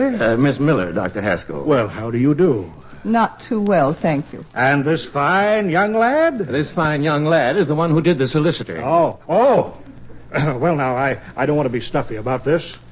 I know what it's like for a young doctor to try to build up a practice in a new community, but this is not the way to build it. Dr. Haskell, I know this is going to sound crazy, but until you walked in that door, I didn't know a thing about this. Oh, come now. No, honest. You see, my son got the idea that we were practically starving to death, so he went out to see what he could do about raising some money. You mean to sit there and tell me that little child thought this whole thing up by himself? Oh, sorry, Doctor. Come in. Mrs. Wilson. Well, you may be surprised to see me, Doctor, but you're not half as surprised as I am to be here. Now, I'll admit I was angry when your little boy came to my house asking for money. What? But after he left, I got to thinking. Now, he was right. I had let your bill go too long. And when I realized how badly you must need the money, well, I just got an attack of remorse. So, here's what I owe you. $95. Oh, No. well, Now, you can mail me the receipt. Is everybody crazy? You mean to tell me that little boy also runs around collecting money? I'm afraid so. Look, Pop, I collected $104, see? And when it's 95, that makes how much, Miss Miller? $199. $199. Dr. Haskell, what can I say? Don't say a word. Oh, this is the greatest thing I've ever heard of. You realize that your little boy here did what half the doctors in town would do if they had the nerve? Go out and collect money from their patients? They would? Of course. Of course, it isn't ethical to run around soliciting business from hospitals. You know how the medical profession frowns upon advertising. Yeah, but after all, you could have done worse. You could have put an ad in the papers. My son would never do a thing like that. Hey, Pop, I think I... Excuse me, Doctor. Hey, Dr. Allison. Who's this? What? What are you talking about? I did not. You got the wrong number. Who was that? Oh, some crackpot asking me if I'm the doctor who advertised in the newspaper. Jeep. Yes, Pop. Wait a minute. I'll handle this. Now, young fella, I want a straight answer. Hey, don't you yell at my son. And don't you yell at me. Doctor, since when have you been advertising in the newspapers? Now, let me see that. Oh, here it is, right on page 8 in tonight's paper. I have now seen everything. Here, read this. Feel bad? Need an operation? Call us Dr. Robert Allen. Oh, no. There's more. Best doctor in town. Special low price if you bring the whole family.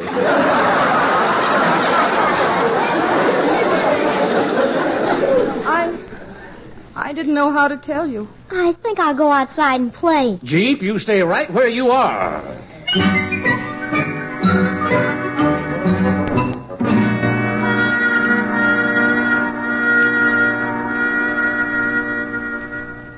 Pop. Won't you put your paper down? I want to talk to you. Okay. It's down. Gosh.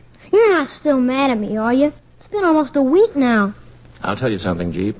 I got so busy straightening things out and explaining everything to all my patients that, well, I just didn't have time to stay mad. Then everything's all right? By the skin of our teeth, yeah.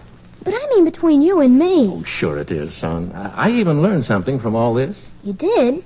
So many of those people you called on started paying their bills that I realized that if I had somebody to take care of the office and send the bills out regularly, well, people would pay them. Gee, does that mean we can ask Miss Miller to come to work for us? Yeah, I guess it does. Can I call her and tell her? I've already done it. I was going to save it for a surprise. She starts work tomorrow morning. Golly, that's swell. Yeah, I don't know how, but it all turned out all right. I even got a call from Dr. Haskell asking me to have lunch with him. That's good, huh, Pop? Uh-huh. Just one thing, old boy. What? If you get the impulse again to help me, please, think twice. But, Pop, I did think twice, and it still seemed like the right thing to do. And from now on, Jeep, think 3 times.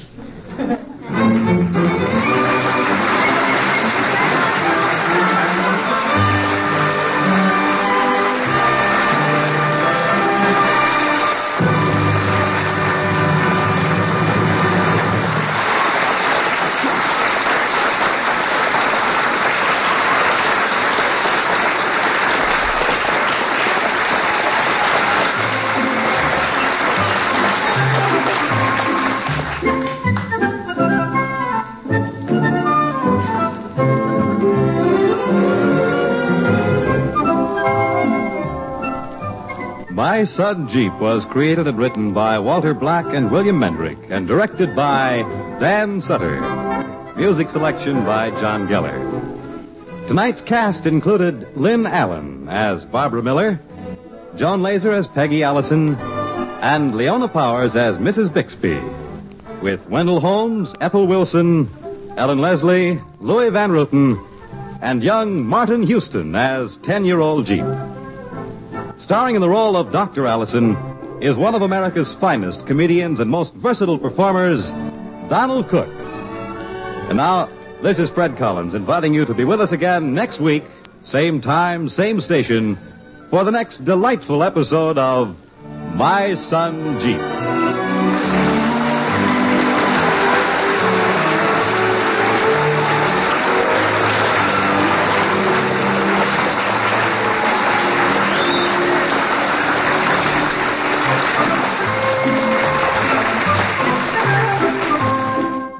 My Son Jeep ran on NBC radio from January 25th to June 14th of 1953, and then it would run on television from July 4th until September 22nd. It would be revived in October of 1955 as a quarter-hour weekly night program on CBS Radio for about a year until November of 1956. My Son Jeep here on Classic Radio Theater with Wyatt Cox. We'll head back to Hollywood for an episode of the George Burns Gracie Allen Show following these important messages on this Thursday, Classic Radio Theater with Wyatt Cox.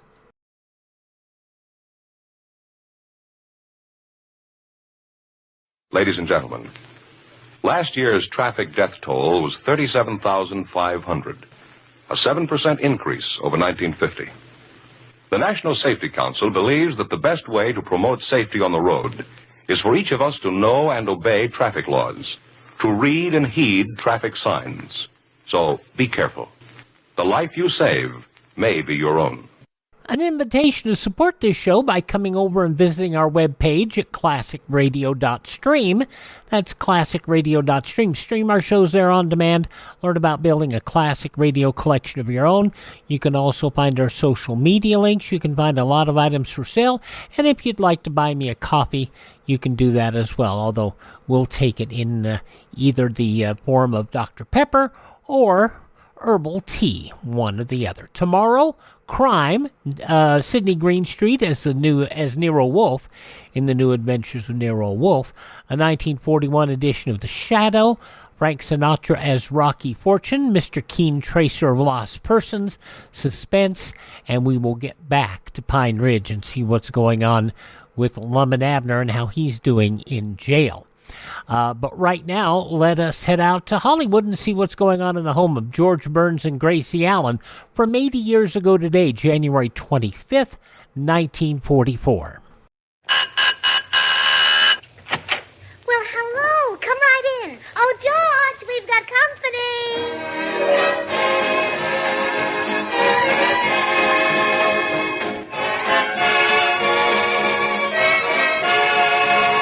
This is Bill Goodwin speaking for Lever Brothers, makers of Swan, the new white floating soap that's pure as fine Castile. Well, it's Tuesday night again, time for another pleasant visit with George Burns and Gracie Allen, our guest star of the new Warner Brothers picture In Our Time, Paul Henreid, with Jimmy Cash and Felix Mills in his orchestra. And now, meet the people who live in the Burns house, George and Gracie.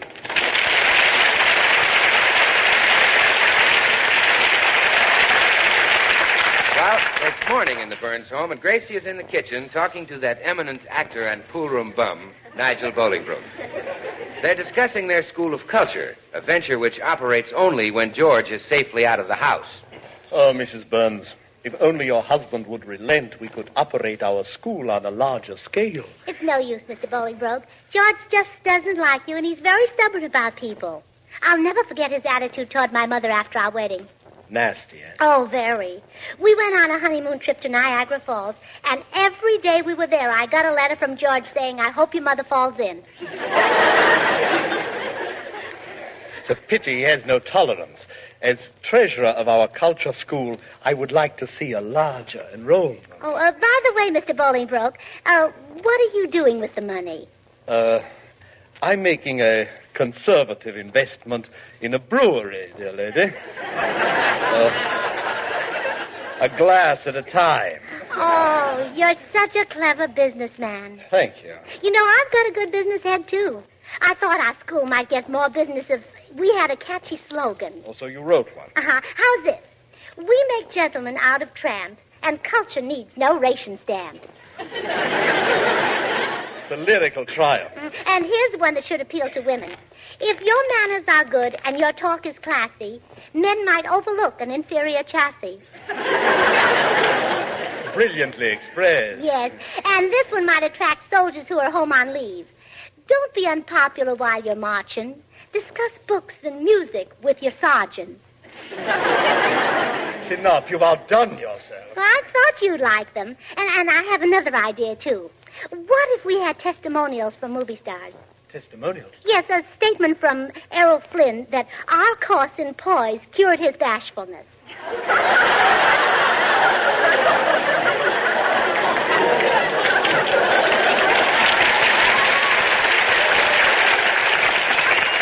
But he's never been our pupil. I know, but it would attract attention. Nevertheless, it can't be done. Well, now, that's just where you're wrong. I've already had a testimonial printed and scattered all over town. It says, if it weren't for your school, I'd still be driving a truck. Signed, Paul Henry. Oh, my dear girl, he'll be furious with you. Why should he be? We're perfect strangers. Well, you don't understand. Well, I've never seen Mr. Henry, even in a picture. But all my girlfriends are mad about him. I don't dare mention his name while they're reading. They all get hiccups. But, Mrs. Burns, let me explain. So, using Mr. Henry's name must boost our school. Now, what did you want to explain? That I am only the treasurer. You head the organization. That's right. Now, in the future, if students leave any of that lovely green government-issued paper here, that's for me. And if a lawyer leaves a white paper here... That's for me. Yes. Oh, Gracie, where are you? Oh, there's George. Run, Mr. Bolingbroke. In the kitchen, sweetheart. Goodbye, and remember, secrecy about our school. Who was that just went out the back door, darling? The what, dear? The back door. The back door? Yes, who went out? Who went out? Yes, the back door. The back door. Who went out? Well, make up your mind, dear. Which do you want to talk about? Look, I heard the back door slam. Now, who went out? Oh, you mean what person just went out the back door? Yes. Well, I'm glad we finally got that straightened out. Now, run along to the office, dear.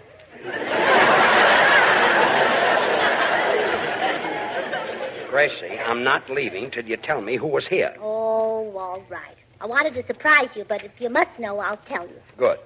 Who was it? The census taker. The census taker? Yeah, but I told him we didn't have any, so he left. Gracie, the man ran out when he heard me coming, and the census taker won't be here until 1950. Now, you see how bad you scared him? Gracie, let's have a little talk. For about a week now, something has been going on behind my back, and it gives me a funny feeling. Well, then take off the woolen ones and put on cotton ones. Gracie, I'm serious. You've been acting strangely. Like you're kind of glad to see me leave for the office and sorry to see me get home. Don't you love me anymore? Oh, sweetheart, of course I love you. You're the only man in the whole world for me. You wouldn't pull my leg, would you? Anything to make you happy. Lift it up. No, I mean, don't lie to me to save my feelings. If you're tired of me, if there's someone new, I'd like to know. Oh, don't be silly, George. You know how I feel about anything new. The older things get, the more precious they get, and you're awfully precious. Thanks. And I miss you terribly when you're away. So hurry to the office now so I can start missing you. Well, okay. Goodbye. Goodbye. Well, hiya, George. Oh, hello, Bill. Well, gee, why all the gloom? Bill, I'm worried about Gracie. She's been acting very strangely. Really? Yeah. Bill, you don't suppose... I mean, surely Gracie hasn't fallen for another... Oh, no. Oh, I don't even think that, George. After all, Gracie's got the best. Why should she want another? Gee, thanks. Why, she could look this whole wide world over, and she'd never find another soap like Swan. But, Bill... No, George. Gracie's true to Swan, the new white floating soap, because Swan has 4 soaps in one. The soap for your hands and face, for bathing the baby, for washing the dishes, and doing your light laundry. 4 swell soaps in one, a great wartime buy. Bill, I'm not worried about Gracie falling for another soap. I don't want her to fall for another man. Oh. Gee, Gracie means everything to me. If I lost her, I wouldn't be able to eat or sleep. Yeah, especially eat.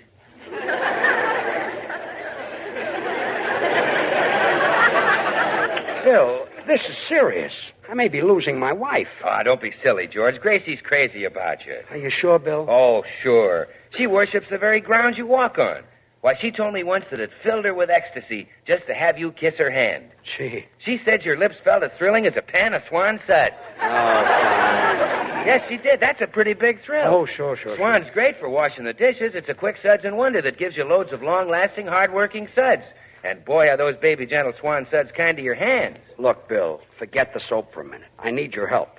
Now, I'm sure there's nothing wrong, but just to satisfy my curiosity, would you kind of keep an eye on the house while I'm at the office? Ah, George, there's no man but you. Where could Gracie find another man as fine, as strong, as handsome, as... On second thought, George, I'd better watch the house. Goodbye, Bill.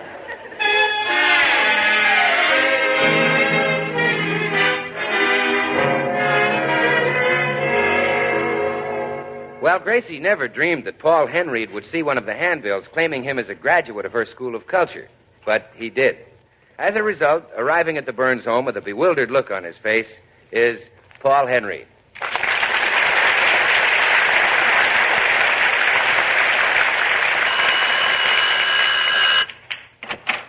Yes?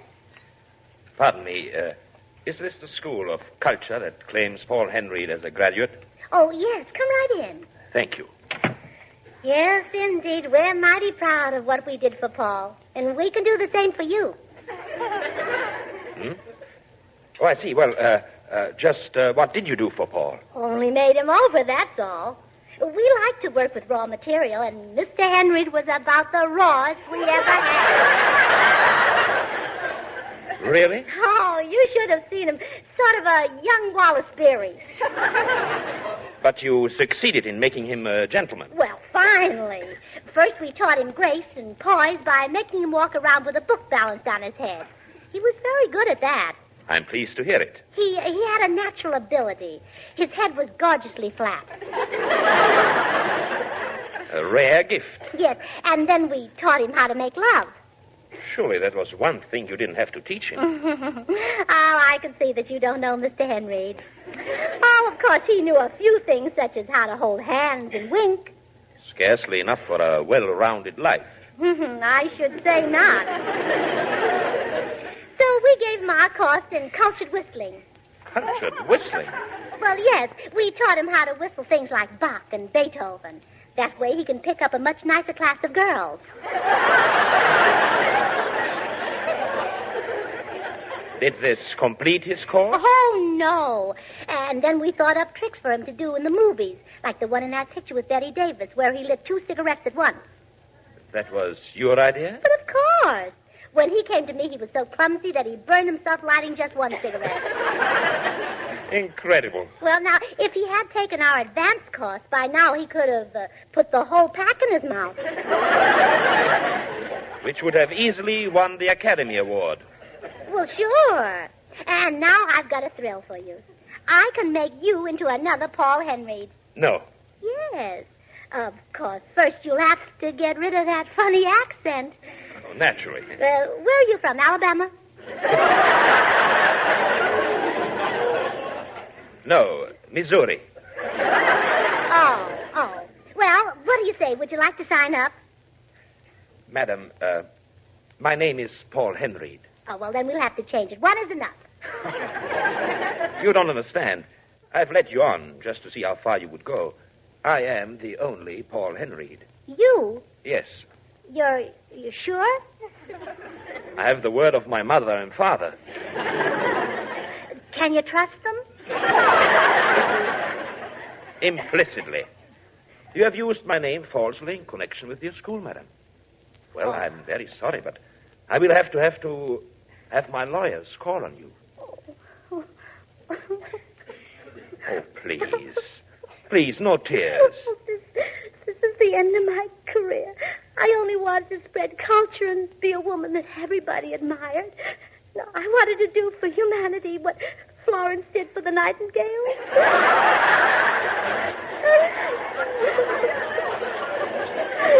My dear child. Now my husband will make me close the school. Your husband doesn't approve? No, he hates culture. He's just a big, sweet, uncouth baby. I'm sorry, madam. Now, please, no more tears. I can't stand to see a woman cry. You can't? No. Oh, please. If I stop crying, will you let me use your name? Anything. Oh, thank you. You're wonderful.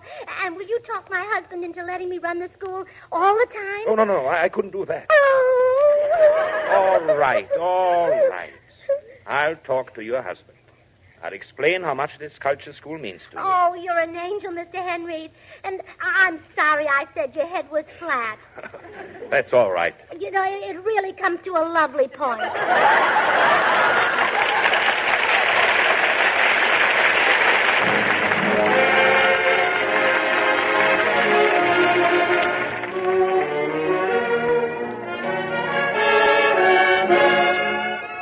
Tonight, our popular young tenor, Jimmy Cash, sings I've Had That Feeling Before. Mr. C. Oh,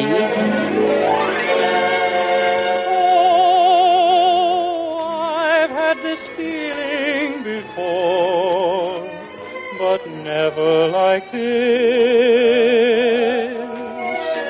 Love had me reeling before, but never like this.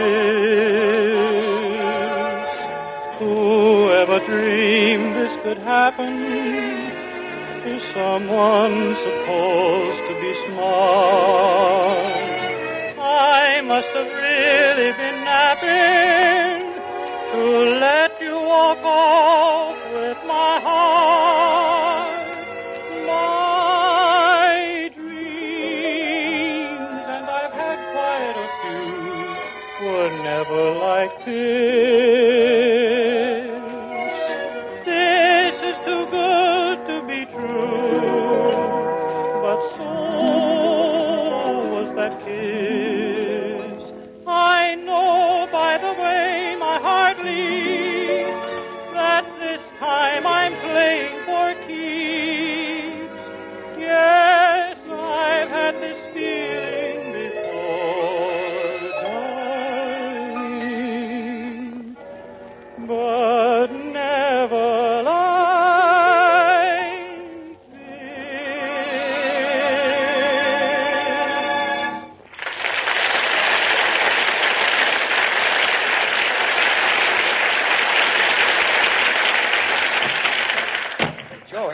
Listen, I know you don't like to be disturbed at your office, but this couldn't wait. What is it, Bill? Well, you told me to stay outside your house and see if Gracie had any callers. Yeah. Did she? Yeah. Who was the rat? Paul Henry. Henry, the actor? Yeah, that's right. Brace up, old man. It's worse than I thought. Not only a rat, but a continental rat in a pinstripe suit. Brace up, old man. A hand kisser. A bender at the waist. Brace up, old man. Bill, I'm braced and I'm not an old man. Okay, you're braced. I hardly know what to think.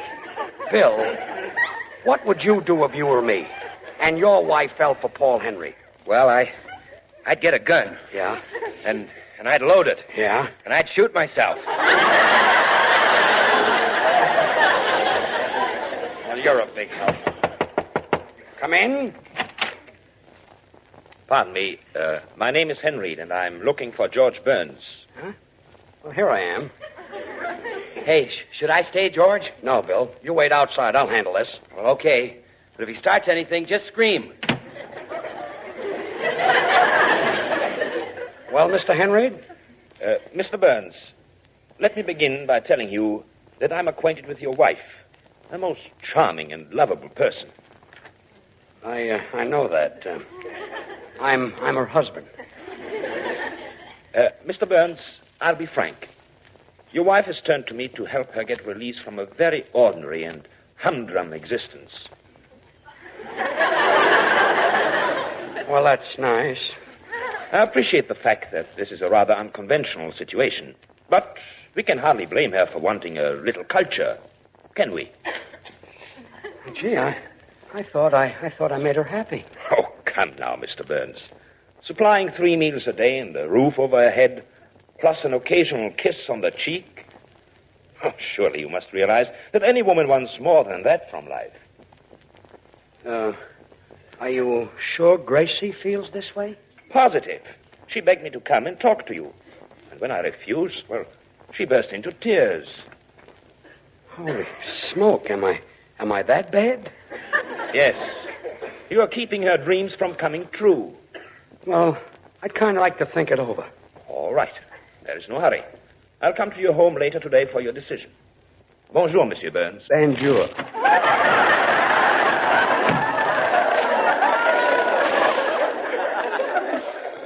Bonjour, he says. Walks off with my wife and gives me a big bonjour. Well, maybe that's the stuff that gets them. Hey, how'd you make out, George? What happened? Plenty. That hunk of profile has hypnotized Gracie with his banjos. But I'm not giving up. I'll fix him. Yeah? You got a system? Yeah. I'll beat him at his own game. Win Gracie back by being more continental than he is. I'll bring her candy, flowers, champagne. I'll kiss her hand. I'll bow from the waist. Well, in other words, this is going to be a charm contest between you and Paul Henry? Yes, and may the best man win. George, don't give up so easy.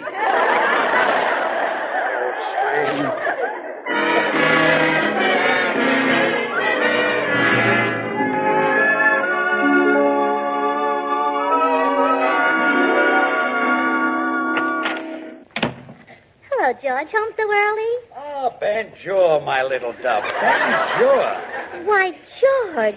And you've got flowers and candy and champagne. Don't speak. Just stand there and let me feast my eyes on you, my lovely princess. Well, George, are you sure you're all right? My cherie. I'm bewitched by your beauty. I'm intoxicated. I thought so. Tight as a knot.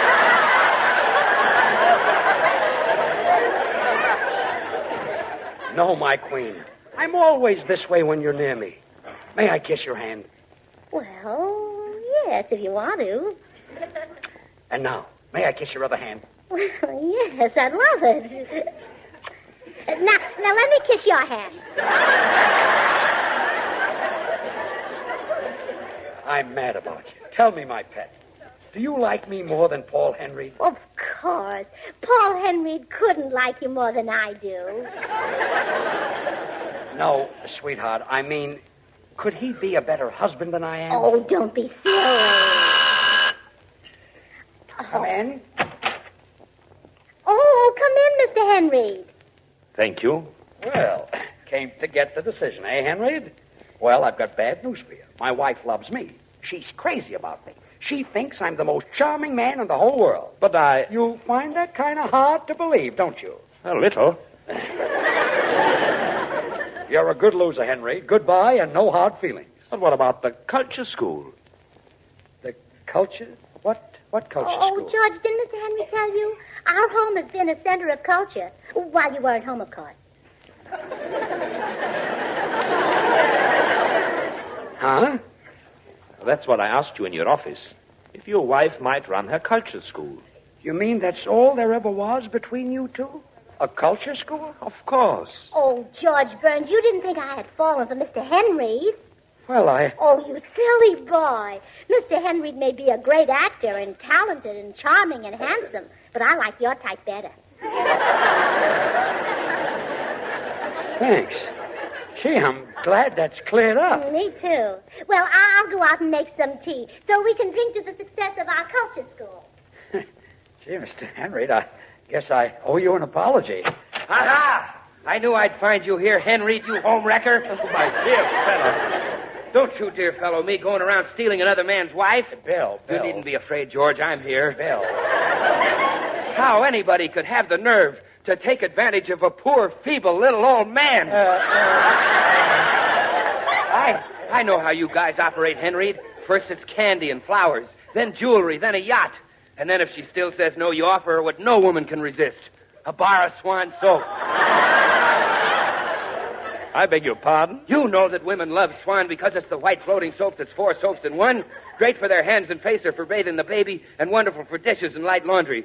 You know what happens when you tell them Swan is 4 swell soaps in one. This man is mad. Oh, don't play innocent.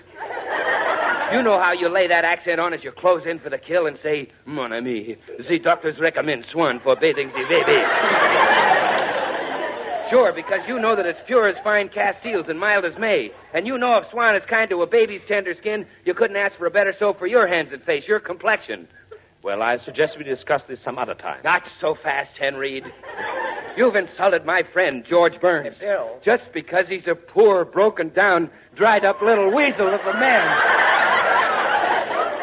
And nobody can insult my friend. I'll defend your honor, George.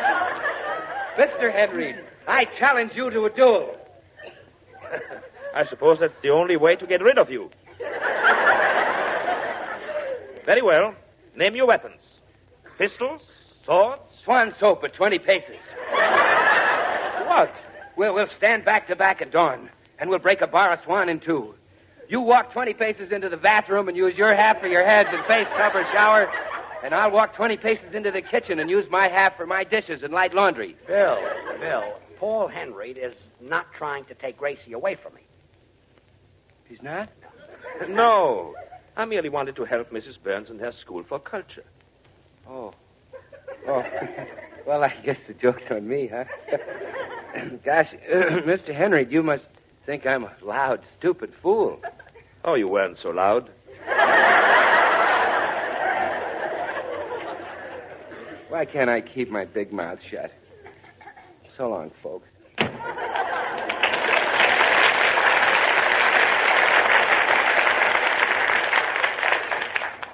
Amazing chap. Your wife's culture school seems to get me involved in all sorts of misunderstandings. You haven't heard anything yet. Now that you've endorsed this school, Gracie will run you ragged. You'll be a wreck. Well, in that case, I must find a way out. Movie actors are not popular when they resemble a wreck. They are different from crooners. But how will you do this? I have it. I'll disillusion your wife. Convince her that I have no culture. She will not want me in her school if I speak like a bozo. Oh, I say, a mug, eh? Say it might work. And for a contrast, I'll throw in with a few banjures. Tea is ready. Here's a napkin, Mr. Henry. Oh, thank you very... Okie dokie, Scout. Huh? Oh, do you always tuck it under your chin? That's where it belongs, Toots. Oh, how continental. George, you watch him so you'll know what chin to tuck yours under. Banjure. What are you taking your tea, Mr. Henry? Lemon or cream? Oh, nuts with that stuff. Oh, that must be another continental habit. George, run out of the kitchen and get some nuts. No. I guzzle the stuff straight. You guzzle it? Yeah. Just dump it in the saucer. Mr. Henry, do I only imagine it, or has something happened to your culture? Nothing ain't happened to it. I just ain't got none. Oh, you ain't? No. I only give out with that baloney when I'm acting in pictures. Oh, George, this is terrible. Banjure.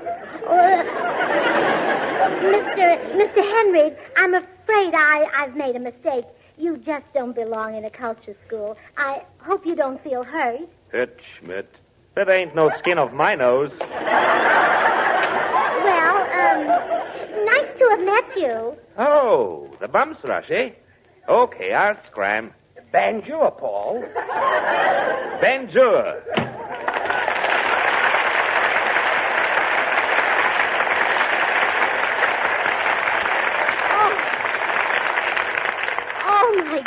what a narrow escape. Why, George, you're twice the gentleman he is. What, but of course. Here, let me kiss your hand. All right. There. Now the other hand. All right. Now my elbow. Sure. Now the other elbow. Okay. Hey, what are you doing? Taking off my shoes. Bonjour.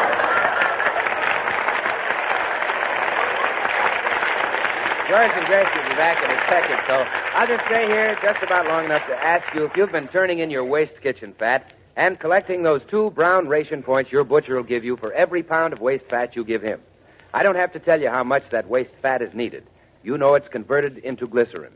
And glycerin is used not only for munitions to destroy the enemy, but it's a vital part of those miracle sulfa drugs, which are saving the lives of our boys in the front lines. So look, every time you throw away even a spoonful of waste fat, you're throwing away a chance to help shorten this war. So save that waste fat and turn it in. Here they are again, George and Gracie. Gracie, you know who our guest star is going to be next week? William Powell. Oh, William Powell. Oh, he's got the most wonderful figure in Hollywood. William Powell? Oh, sure. His figure is so terrific that they're calling his new picture The Heavenly Body. Who else is in it? Oh, just Teddy Lamar. Oh, bonjour.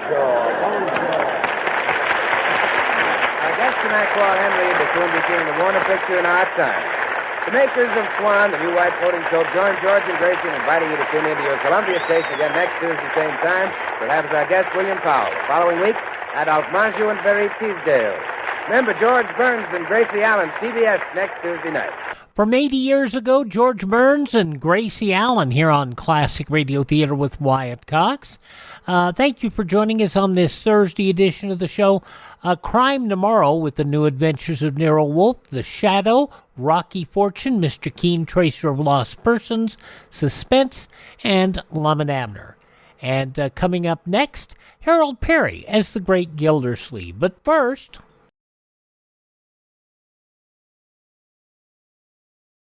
Instead of going down, the annual rate of polio cases in this country is going up. Instead of growing panicky with fear in the face of such an unwelcome fact, there is a way in which we all can join the Army which is fighting to check this trend and ultimately defeat infantile paralysis. We can contribute to the March of Dimes. Give today so that the 1952 March of Dimes will be the biggest ever and a really potent fighting force against polio. Now on Classic Radio Theater with Wyatt Cox, we go back 82 years. January 25th, 1942, Harold Perry in an early episode of The Great Gildersleeve. Kraft presents The Great Gildersleeve.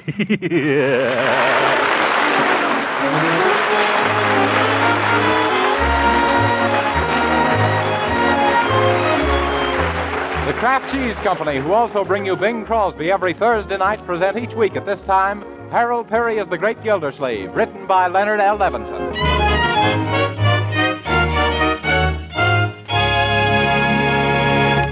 We'll hear from the Great Gildersleeve in just a moment.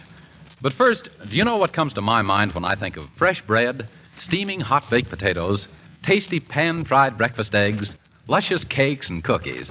Well, I think of that delicious modern margarine, Parquet margarine made by Kraft, because Parquet margarine makes all those good-tasting foods taste even better. Yes, Parquet's smooth, delicate flavor makes it grand for table use, makes it a real flavor shortening for baking mouth-watering cookies, cakes, and pastries. Yes, and Parquet margarine is a delicious seasoning for hot vegetables, makes pan-fried foods tastier, too. That's why I think of Parquet when all sorts of good foods come to mind. And another thing, whether you serve Parquet margarine at the table or use it for cooking, you can be sure it's good for your family. It's made from selected American farm products that are wholesome and nourishing. What's more, Parquet is a highly nourishing energy food, and every single pound contains 9,000 units of important vitamin A. So try economical Parquet margarine tomorrow.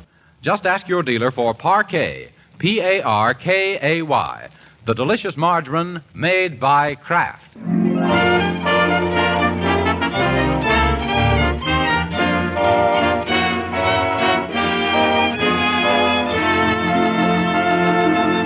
And now let's visit our friend, the Great Gildersleeve.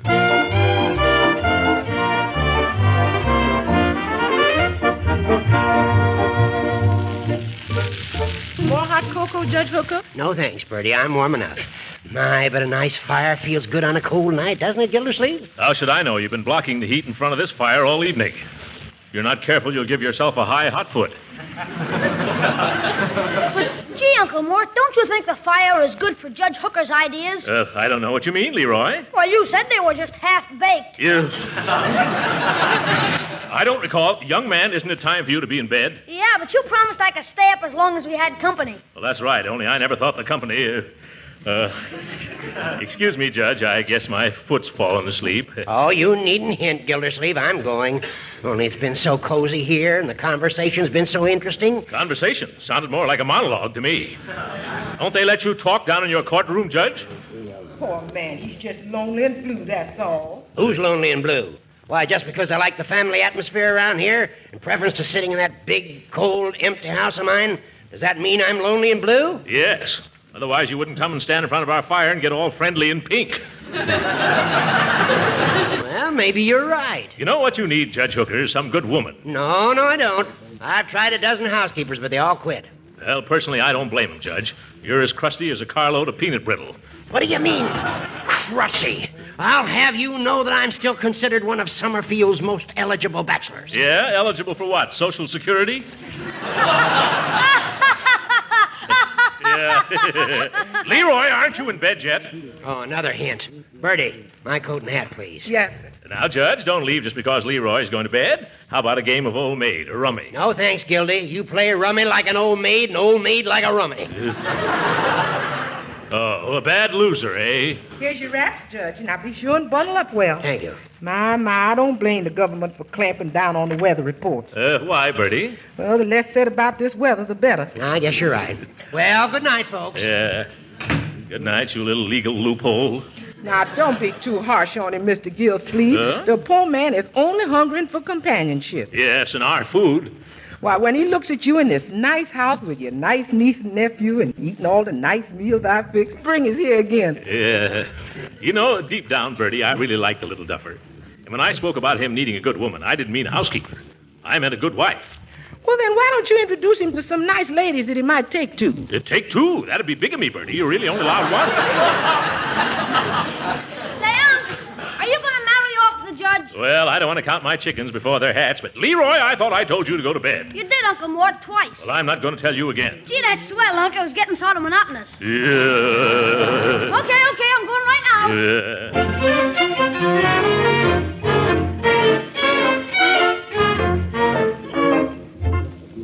Well, up at last, eh, Leroy? The only thing more difficult than getting you to bed at night is waking you in the morning. Good morning, Unc.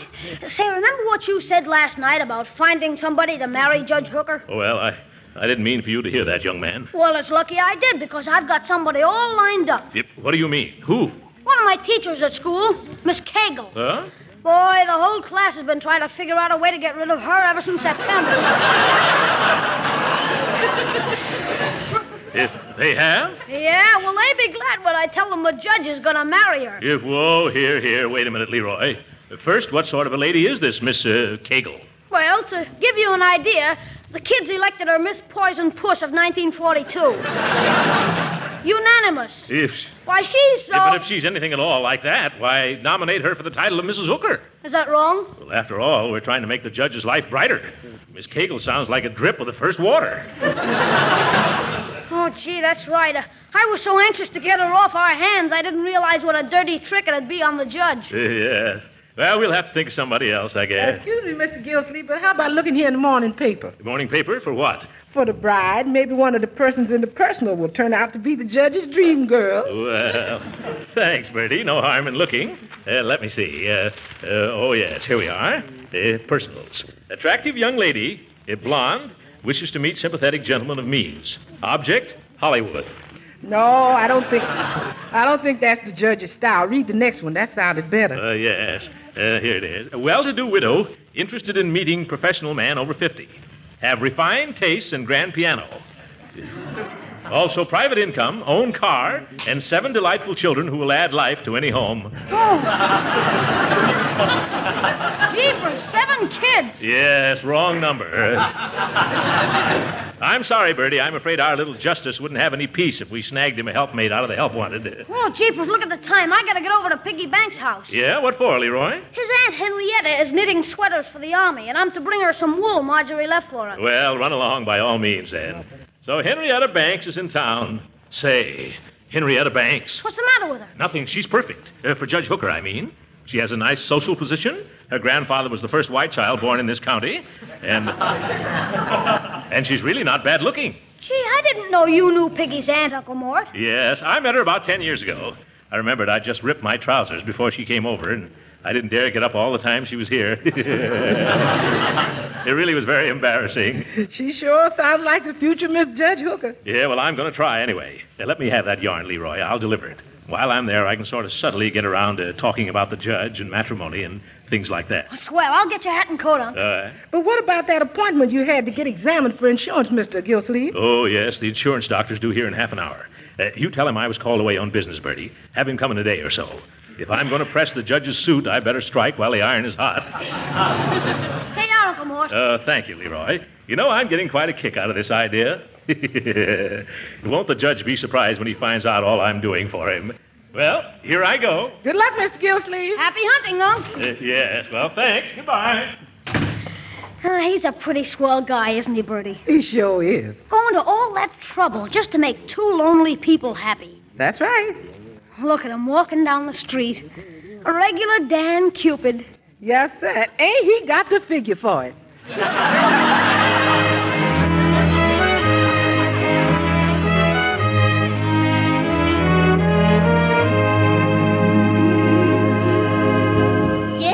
Yes, I'm coming.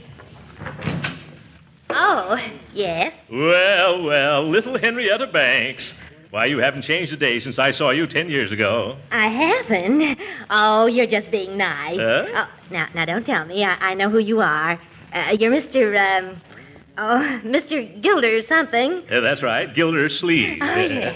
Fancy you remembering me all this time. Well, won't you come in, Mr. Gildersleeve? Well, I don't mind if I do.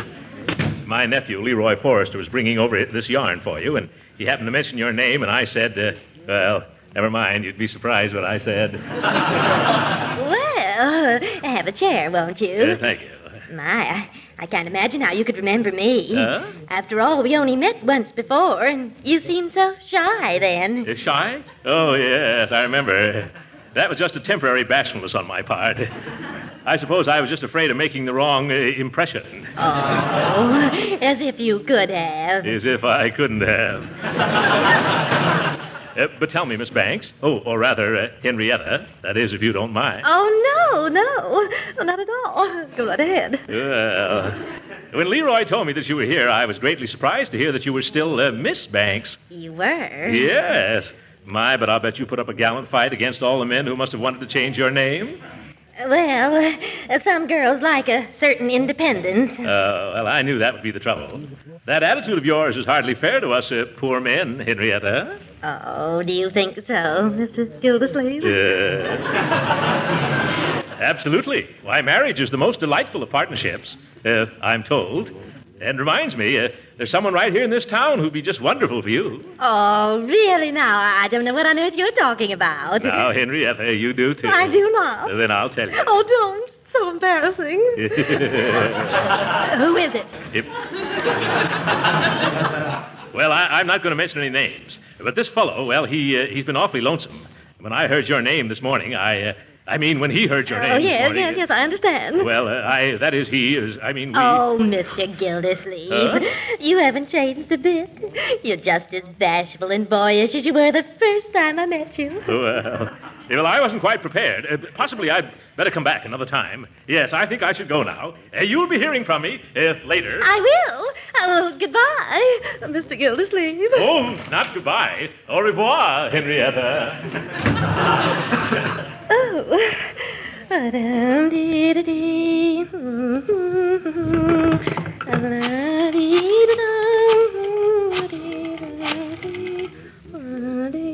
Oh, hello, Martha? Oh, Martha, you're acquainted with everyone in Summerfield. Well, tell me all you know about this Mr. Gildersleeve. Yes, that's the one.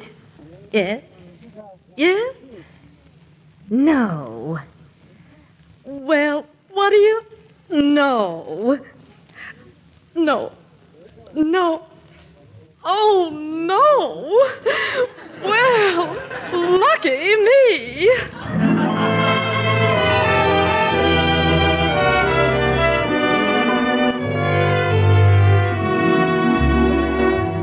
Of all the muddled-up cases I've ever had to listen to in all my life... Oh, hello, Gildersleeve. Hi. Glad you dropped in. How's everything? Coming along better than you'd ever suspect, Judge. Remember our conversation out at the house the other night? Of course I do. And as soon as I left, I thought of some dandy answers, too. Now, let me see if I can remember. Oh, don't bother. But there's one thing I've been thinking about, Gildy, old man. Yeah? What was that, Judge? You remember saying that what I needed was a good woman? Yeah? I didn't give that much thought at first, but now I believe you're right. Oh, that's fine. And I have a little lady who'll be just the person for you. You think she'd know how to run my home right, huh? Oh, yes, and make you very happy, too. Hope she knows how to cook. Oh, yes. I'm sure she's a wonderful cook. Very nice looking, also. Not interested in her looks, Gildy. At my age, a good cook is a lot more important than a pretty face. Oh. Well, this lady is both. I mean, she has both. Huh? That is, she is one and has the other. Oh. When would you like to meet her? Sooner the better. Well, how about dropping over to our house for dinner next Friday? I'll have her there, too. Fine. Only you needn't go to all this trouble. Couldn't you just meet me here and we could settle the whole thing in 10 minutes? Yes. Oh, no, you can't do things that way. Why not? Well, how do you know you're going to like each other, Hooker? Huh? This is a serious step you're about to take. You've got to approach it cautiously. Well, maybe you're right. Believe me, if she's all that you say she is, I'll keep her for life. Well, I should hope so. Oh, Judge, recess is over. All right, bailiff. I'll see you Friday night, Gildy. Yeah, all right, Friday night. So long, Judge. Say, Your Honor, if you're still looking for a housekeeper... No, never mind. Mr. Gildersleeve has found a woman who sounds like a perfect servant. Well, that's nice of him. Yeah, he's a pretty good friend. In his fat, bumbling way.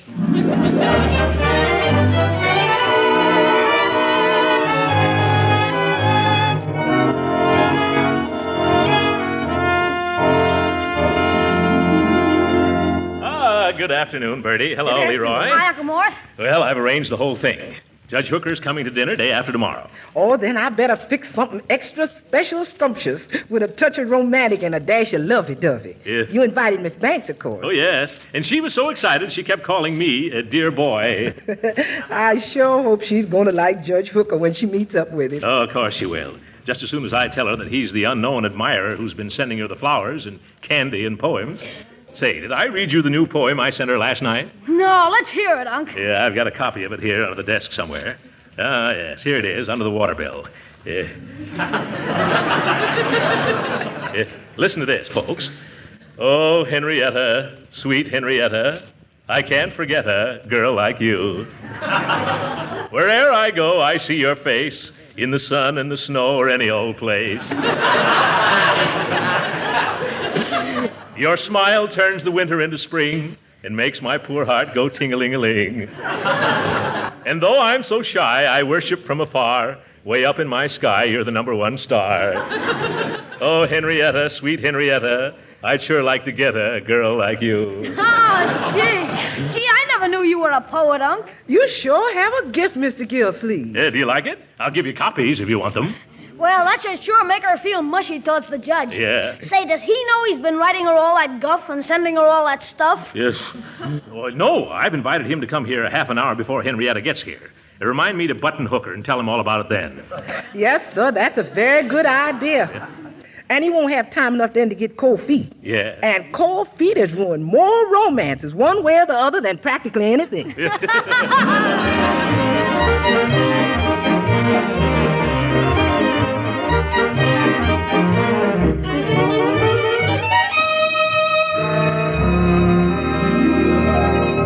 Well, is everything set, Bertie? Yes, sir, right to a T. All the judge's favorite dishes to put him in good humor.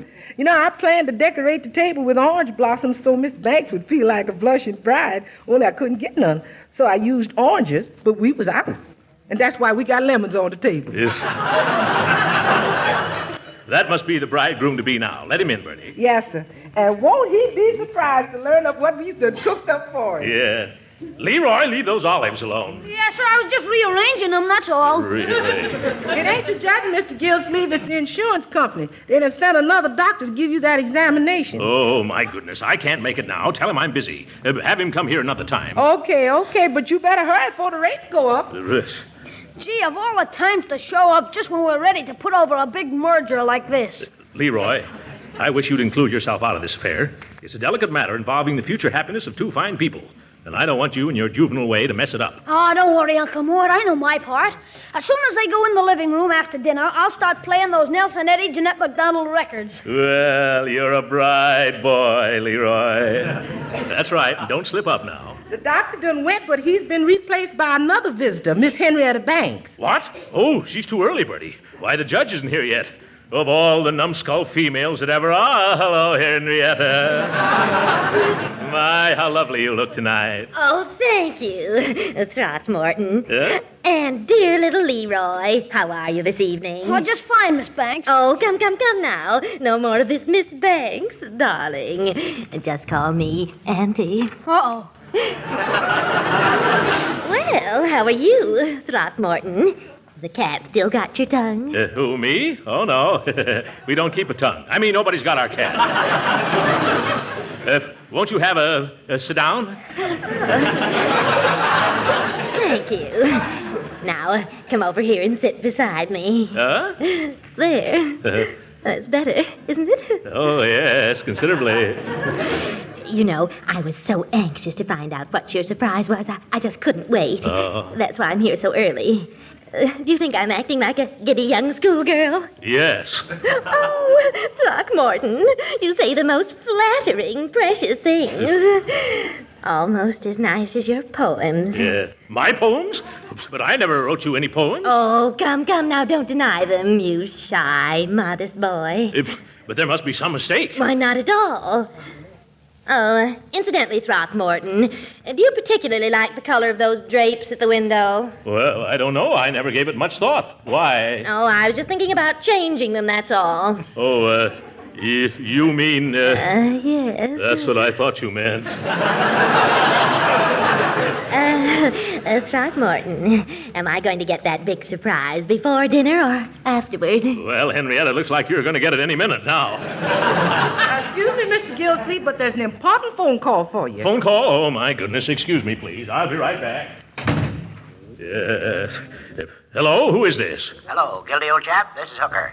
Sorry I won't be able to make it tonight. If what? I got a hung jury that ought to be. If... You've got to be here, Judge Hooker. You don't understand all the trouble I've gone to. Is surprises and everything. How soon can you get here? Maybe I can install things. Oh, don't count on me at all. What am I going to do about Henrietta? Miss Banks? Oh, you mean the new housekeeper? Housekeeper? Just tell her she's hired. Hired? Yeah, I'll take a chance. What can I lose? But she isn't a housekeeper at all. Then tell her she's fired. Goodbye, Gildersleeve. Well, now I'm really in the soup. Oh, Throckmorton, is the surprise ready now? Yes, Henrietta, but it's a different one altogether. I don't understand. Yeah, I didn't think you would. I asked Judge Hooker to come here this evening. I told the judge all about you, but he can't make it tonight. Oh, well, that's perfectly all right, Throckmorton. What? It is? Surely. Oh, you don't know what a relief this is to me, Henrietta. Why, you impetuous boy. Don't you realize that even if the judge had come, we couldn't get married without a license? If we? The judge wasn't going to marry us. He was going to marry you. To whom? To himself. But I don't know him at all. Oh, yes, you do. He's your unknown admirer. Oh, no, that's you. Oh, no, that's the judge. All right, then bring him here and let's see. See? Oh, well, I can hardly do that for a little while yet. Oh, you're just like all other men. After leading me on, it turns out to be a joke. A cruel, heartless joke. And after I've told all my friends. Oh. Well, you haven't heard the last of this, Mr. Gildersleeve. There are courts and laws to protect innocent girls from men like you. Goodbye. Oh, why was I ever born?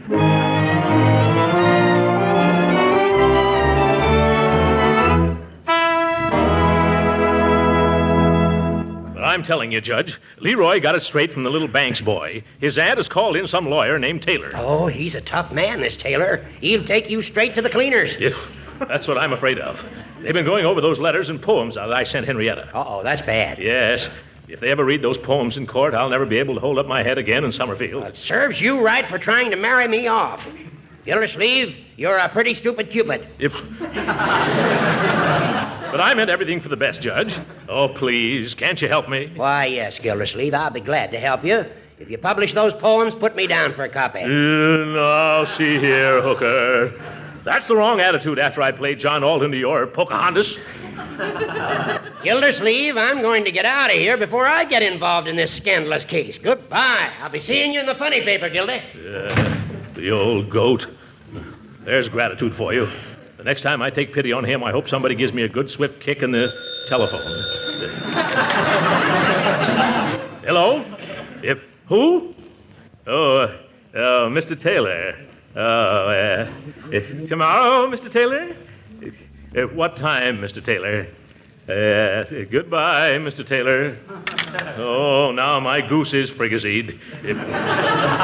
Bertie, Leroy. What is it, Unc? Did you call Mr. Gildersleeve? Yes, more bad news. Henrietta Banks is sending her lawyer over to see me tomorrow afternoon. She's going to sue me for damages if I don't marry her. Oh, gee, if you could only show her that you'd make a terrible husband. Nonsense, Leroy. I'd make a wonderful husband. What am I saying? I'd be awful. Yeah, but how you gonna prove it without marrying her?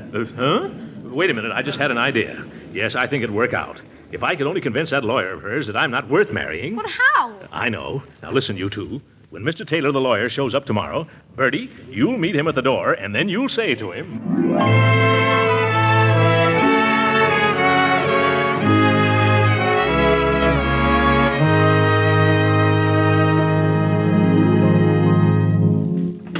Come right in, mister. You can see Mr. Gildersleeve, but you got to promise to be quiet while you're in there, on account of he's a mighty sick man. Oh, sick? Must be something new. Oh, no, he gets this way off and on. Now, here he is, and remember, no getting him excited and no yelling at him. Oh, of course not. I brought you a visitor, the gentleman you was expecting. Oh, yes. How do you do, sir? You won't mind if my nephew just goes on feeding me my chicken broth, will you? No, not at all. Maybe I'd better come some other day when you'll be feeling better. Oh, sometimes I wonder if I'll ever feel better. No, don't say that, Unc. You still have a fighting chance. Yes, thank you, my boy. You're such a comfort. More chicken broth, please. Okay, Unc. Careful, it's hot. Yes, I'll be careful. Oh! Hey, that is hot, Leroy. Careful, Unc. Careful? Oh, yes. Oh, the pain. No more soup, Leroy. Well, what seems to be your trouble, Mr. Gildersleeve? Why, I could tell you about my troubles all afternoon, but why bore you with an organ recital?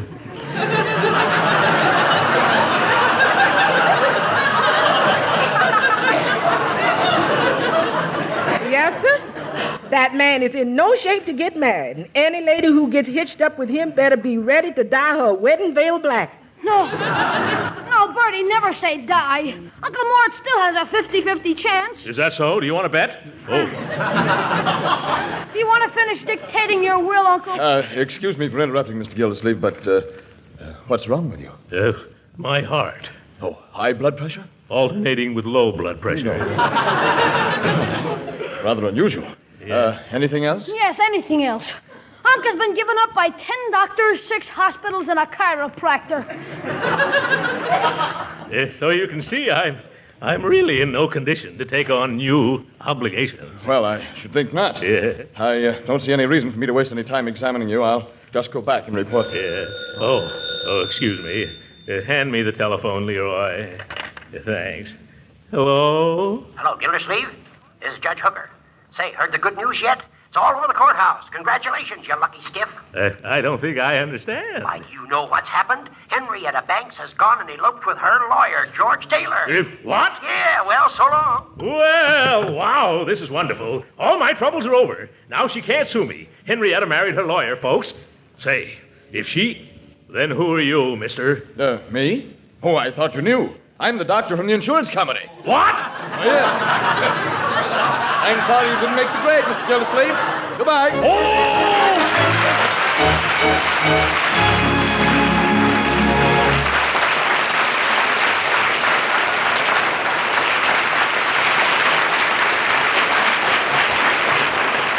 great Gildersleeve will be with us again in a few minutes. But right now, I want to answer some questions. Several people have asked me lately questions like, what's parquet margarine made of? Is it good for you? How can it taste so deliciously good? Well, I'm glad to answer those questions because it will explain why parquet margarine is so different and better than old-time margarines.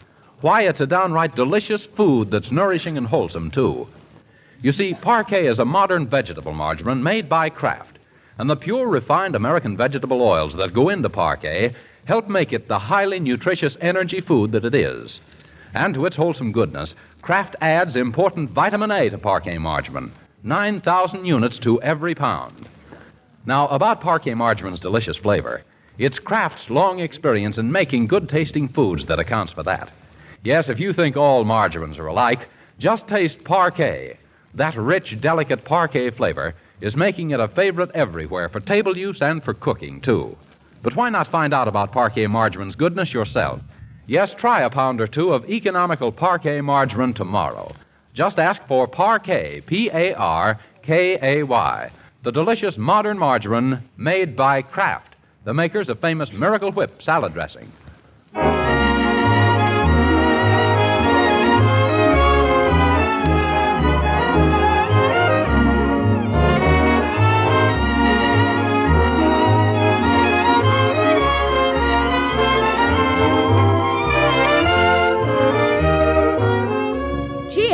Now that you've been turned down, what are you going to do about insurance? Leroy, I'm going to spend that money for some victory insurance. What do you mean? I'm going to invest in defense bonds that'll pay off in 10 years, just like an endowment policy. Swell. And meanwhile, your dollars will be fighting for you and for Uncle Sam. That's right. It's a wonderful way of combining business and pleasure, isn't it? Good night, folks.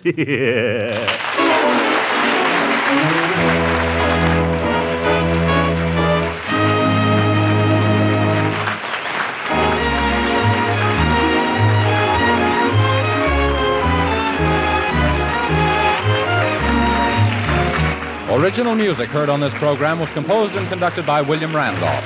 This is Jim Bannon speaking for the Kraft Cheese Company and inviting you to be with us again next week at the same time for the further adventures of the Great Gildersleeve.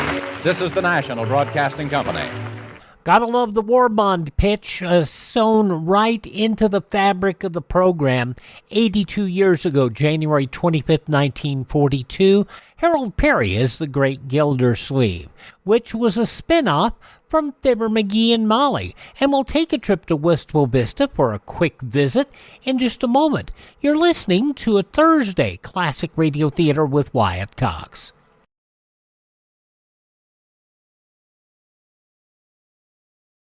Your contribution of $10 or $6.95 for the budget relief package will send more relief overseas than the same money spent any other way. To help people in foreign countries with food or clothing, send your check to Non-Profit Care, New York. That's Care, New York. Send your check, your name and address, and full particulars about who's to get the package.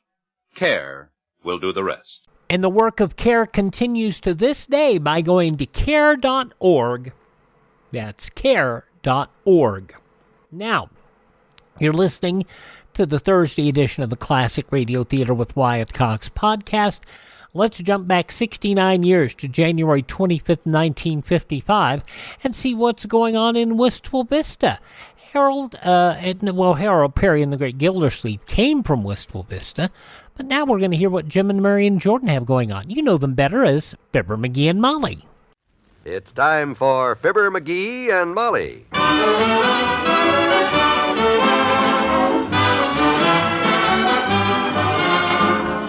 Sundays through Thursdays, NBC brings you Fibber McGee and Molly transcribed. The show is written by Phil Leslie and Ralph Goodman and directed by Max Hutto.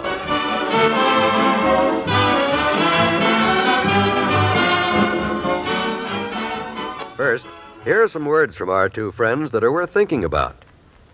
McGee, I watched a little red-haired tyke buying his weekly supply of candy today. Yeah? 2 cents for licorice whips, a penny for jawbreakers. Oh, he had every one of his pennies carefully accounted for. Smart kid. Now, when he grows up... I know. He'll be able to balance his checkbook. More than that. He'll be able to handle the kind of problem a lot of folks with limited incomes face today. Budgeting for plain, everyday living expenses. And for other important things, too, like life insurance protection. Well, that's just exactly why the Prudential Insurance Company has those easy-to-budget weekly and monthly premium plans, isn't it? Yep. With these Prudential policies, folks who have to watch their dollars can make small weekly or monthly payments over the year and still enjoy regular life insurance protection. And for extra protection, these policies have valuable disability and accidental means death benefits. You can get them for every member of your family in amounts from, a few $100s up to several $1,000s. And to make it really convenient, your Prudential agent calls at your home for the payments. Yes, and your Prudential agent will be glad to drop around and give you all the details. Just call him.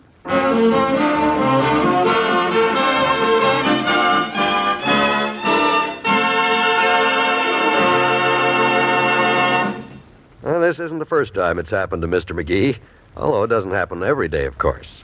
But every time it does happen, it's always exciting. Hey, Molly. Molly, come here, quick. What is it, McGee? I'm upstairs. I can't come all the way down just to see A telegram. A telegram? Yeah. Where? What? Who? Boy, you ought to go out for the Olympics, kiddo. That was the fastest 40-yard dash I ever saw. Never mind. Read it. Well, I already did. It's from Aunt Sarah. Yep. She's back from Bermuda. Says plane grounded in New York. Stop. Switching to train. Stop. We'll be in Wistful Vista Tuesday about 6 p.m. We'll stop. Stop. Love. Aunt Sarah, stop. Oh, isn't that wonderful? Yep. Always glad to see the dear, sweet, loaded old lady and remind her how to spell our names. That checkbook of hers is #1 in my Book of the Month Club. Oh, McGee. And that's not the only reason, too, either. I mean, she's a good kid. Loads of laughs if she's in a good mood, which I've never seen her in yet. But maybe we'll be lucky this time, and what's the matter? The tea set. Tea set? You know that horrible thing she sent us last year from the Orient? Oh, that. The one that had the dragon heads for cup handles and a toad-shaped teapot? Oh, I knew we shouldn't have given it away. Oh, my gosh, yeah. Boy, we'd better get that back. Oh, you know how she loves tea. If she should ask for some tea... Crossed right off the will, we will be. Again. With indelible pencil this time. Oh, I don't care about that, but I hate to hurt the dear, sweet old lady's feelings. Oh, sure, there's that, too. Sure, well, come on, get your hat and coat. Boy, it's a good thing she gave us a warning. Let's go.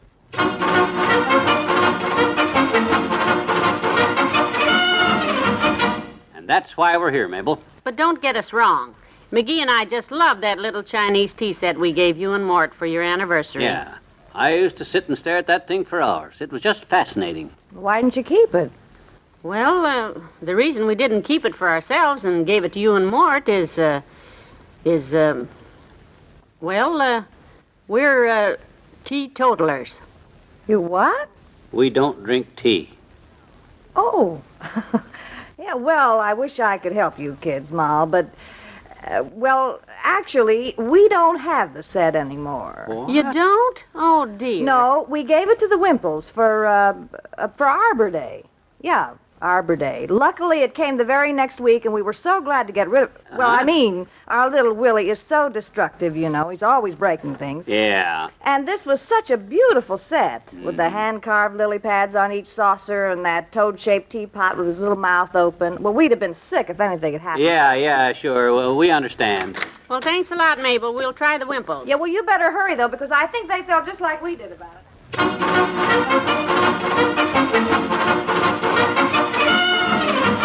Oh, that. Yes, Mr. Wimple. The one with the dragon heads for cup handles. And the toad-shaped teapot.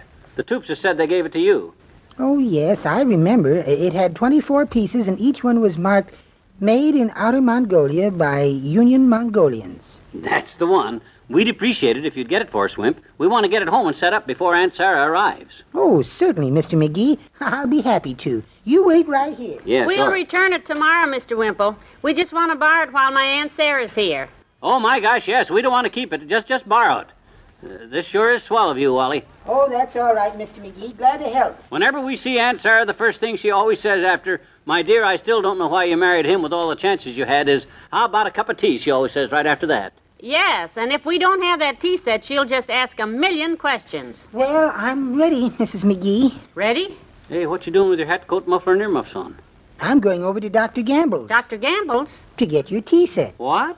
You see, exactly 1 month after we got it, the doctor repainted his office, and Sweetie Face said to me, Wallace, here's the perfect opportunity to get even with to do something nice for Dr. Gamble. Oh, yeah, well, we know what you mean. Yeah, come on, McGee and Mr. Wimple, to Dr. Gamble's. And let's hope this time around we'll grab the brass ring, because I don't know about you, but I'm getting dizzy. Yeah.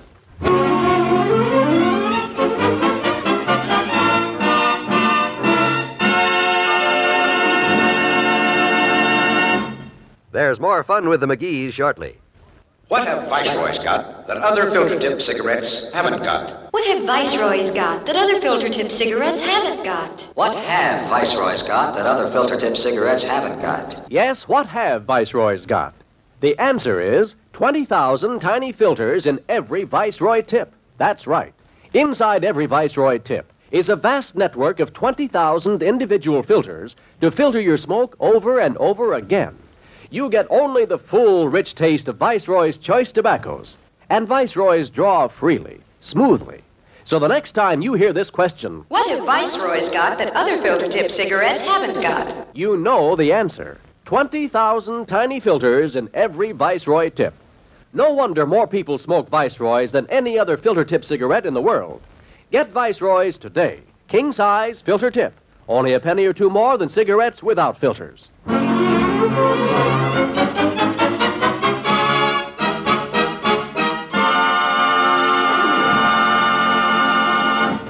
Yes, it was a tea set, Doctor. Yeah, you may not have known it right away, Doc, when you got it, but That's what it was, though, a tea set. Yep. I wouldn't want you to think that Sweetie Face and I gave it to you because we didn't like it ourselves, Doctor. Oh, of course not, Wallace.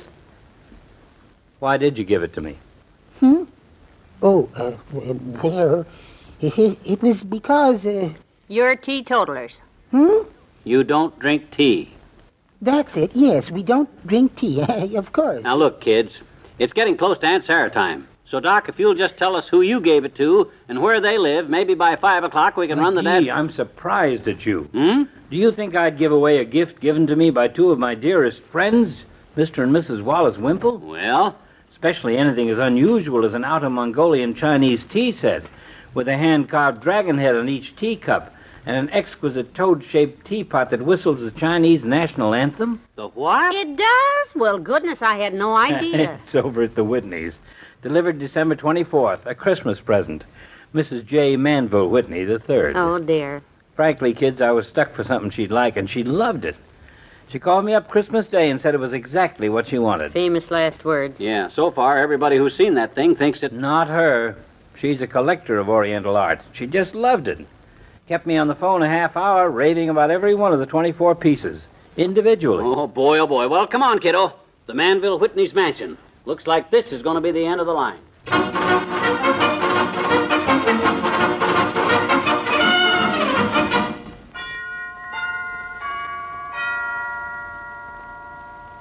Gee whiz, I wonder why they don't answer. What's the matter with that butler of hers, anyway? Well, here comes someone now. Good. Oh, dear. Fix your tie. How do I look? Nervous, just like me. Boy, if she don't lend us that... Yes? Oh, hi. Is Mrs. Whitney, you know, J. Manville in, the third? I beg your pardon. The old dame, the one with the asthma. Let me, dearie. Sir, we're Mr. and Mrs. McGee. Oh, good heavens, yes. Those friends of Dr. Gamble's who helped Madam arrange that surprise party in the doctor's honor last summer. Yeah, that's us. Now, would you tell Mrs. Whitney we got to see her? We got a problem, and... Oh, I'm terribly sorry. Madam isn't here. She left this morning for Florida. Florida? Oh, dear. Florida. How are we going to... But she hasn't forgotten you. Wait here, please. Where are you going? Hey, look, we got to talk to somebody about this problem of ours. Isn't anyone else... Here we are. I had it on the hall table to drop in the mail first thing tomorrow morning. As long as you're here. Hey, what's this? A gift for you. Just a small token of Madam's appreciation for all you did to make her dinner a success. 6 months later? That's the way Madam is. She waits until she finds just the right thing for the right people. I've seen the gift she chose for you, and I must say it is rather unusual. Now, wait a minute. This a gift. When was it Madam found it? During Christmas, I believe. And is it a set of some kind? Why, yes, as a matter of fact, it is. A 24-piece set of some kind? Exactly. But how did you... Say no more. Yes. This is the nicest present we've ever gotten. Come on, dearie. Success at last. Yeah, so long, Meadow.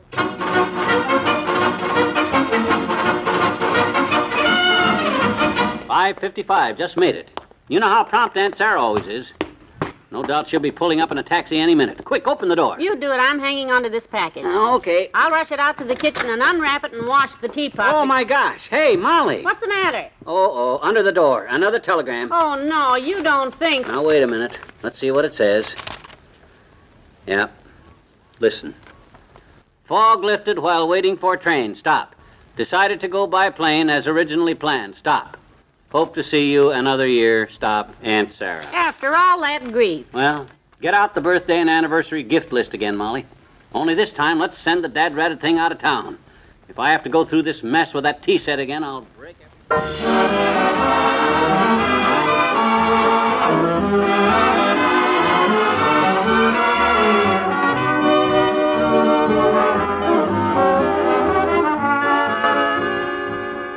We'll say goodnight to Fibber and Molly in a moment. Hello, Jack. What's new? $10,000 in prizes. That's new. $10,000 in prizes? For what? Where? In Better Farming's farm building contest. The magazine and the National Lumber Manufacturers Association are offering farmers $10,000 in prizes for the best ideas in improving farm buildings. A chance for every farmer to cash in on his ideas. Great. Where'd you say you read it? In Better Farming. Better Farming for January. The farm building contest is only one of the many features you'll find in Better Farming. All these features, all that you read in Better Farming, is designed for just one thing: to help you make your farm a better farm. That's our dedicated aim. Better farming for better farm living. And that's why, incidentally, the name of Country Gentleman was changed to Better Farming. Now, the name and the aim are the same. Better Farming.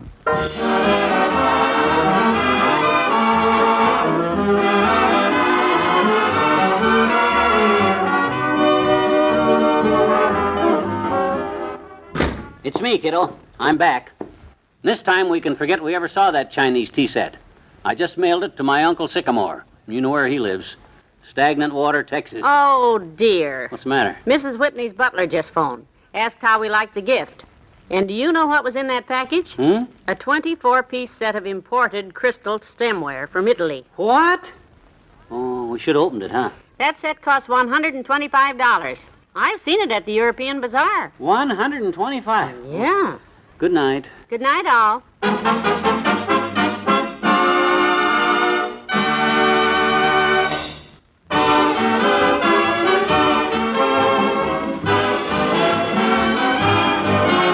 Fibber McGee and Molly is an NBC Radio Network production transcribed, with Bill Thompson as Mr. Wimple and the butler, Arthur Q. Bryan as Dr. Gamble, and Mary Jane Croft as Mabel Toops. This is John Wald telling you that tomorrow, Mr. McGee, out of the goodness of his heart, makes a gift to Teeny's school, except that, well, tune in and see.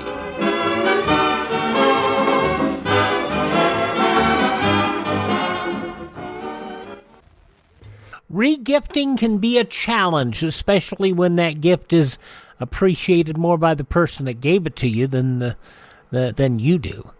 69 years ago, January 25th, 1955, Fibber, McGee, and Molly here on this Thursday Classic Radio Theater with Wyatt Cox. Coming up tomorrow, we will have The New Adventures of Nero Wolfe, The Shadow, Rocky Fortune, Mr. Keen, Tracer of Lost Persons, an episode of Suspense, and Lum and Abner. That's how we'll wrap up our week here with our Friday edition of the program. Visit our webpage, classicradio.stream. Would love to see you over there. And our social media links are listed there as well, classicradio.stream. Have a great Thursday. We'll see you for Friday's edition of Classic Radio Theater with Wyatt Cox.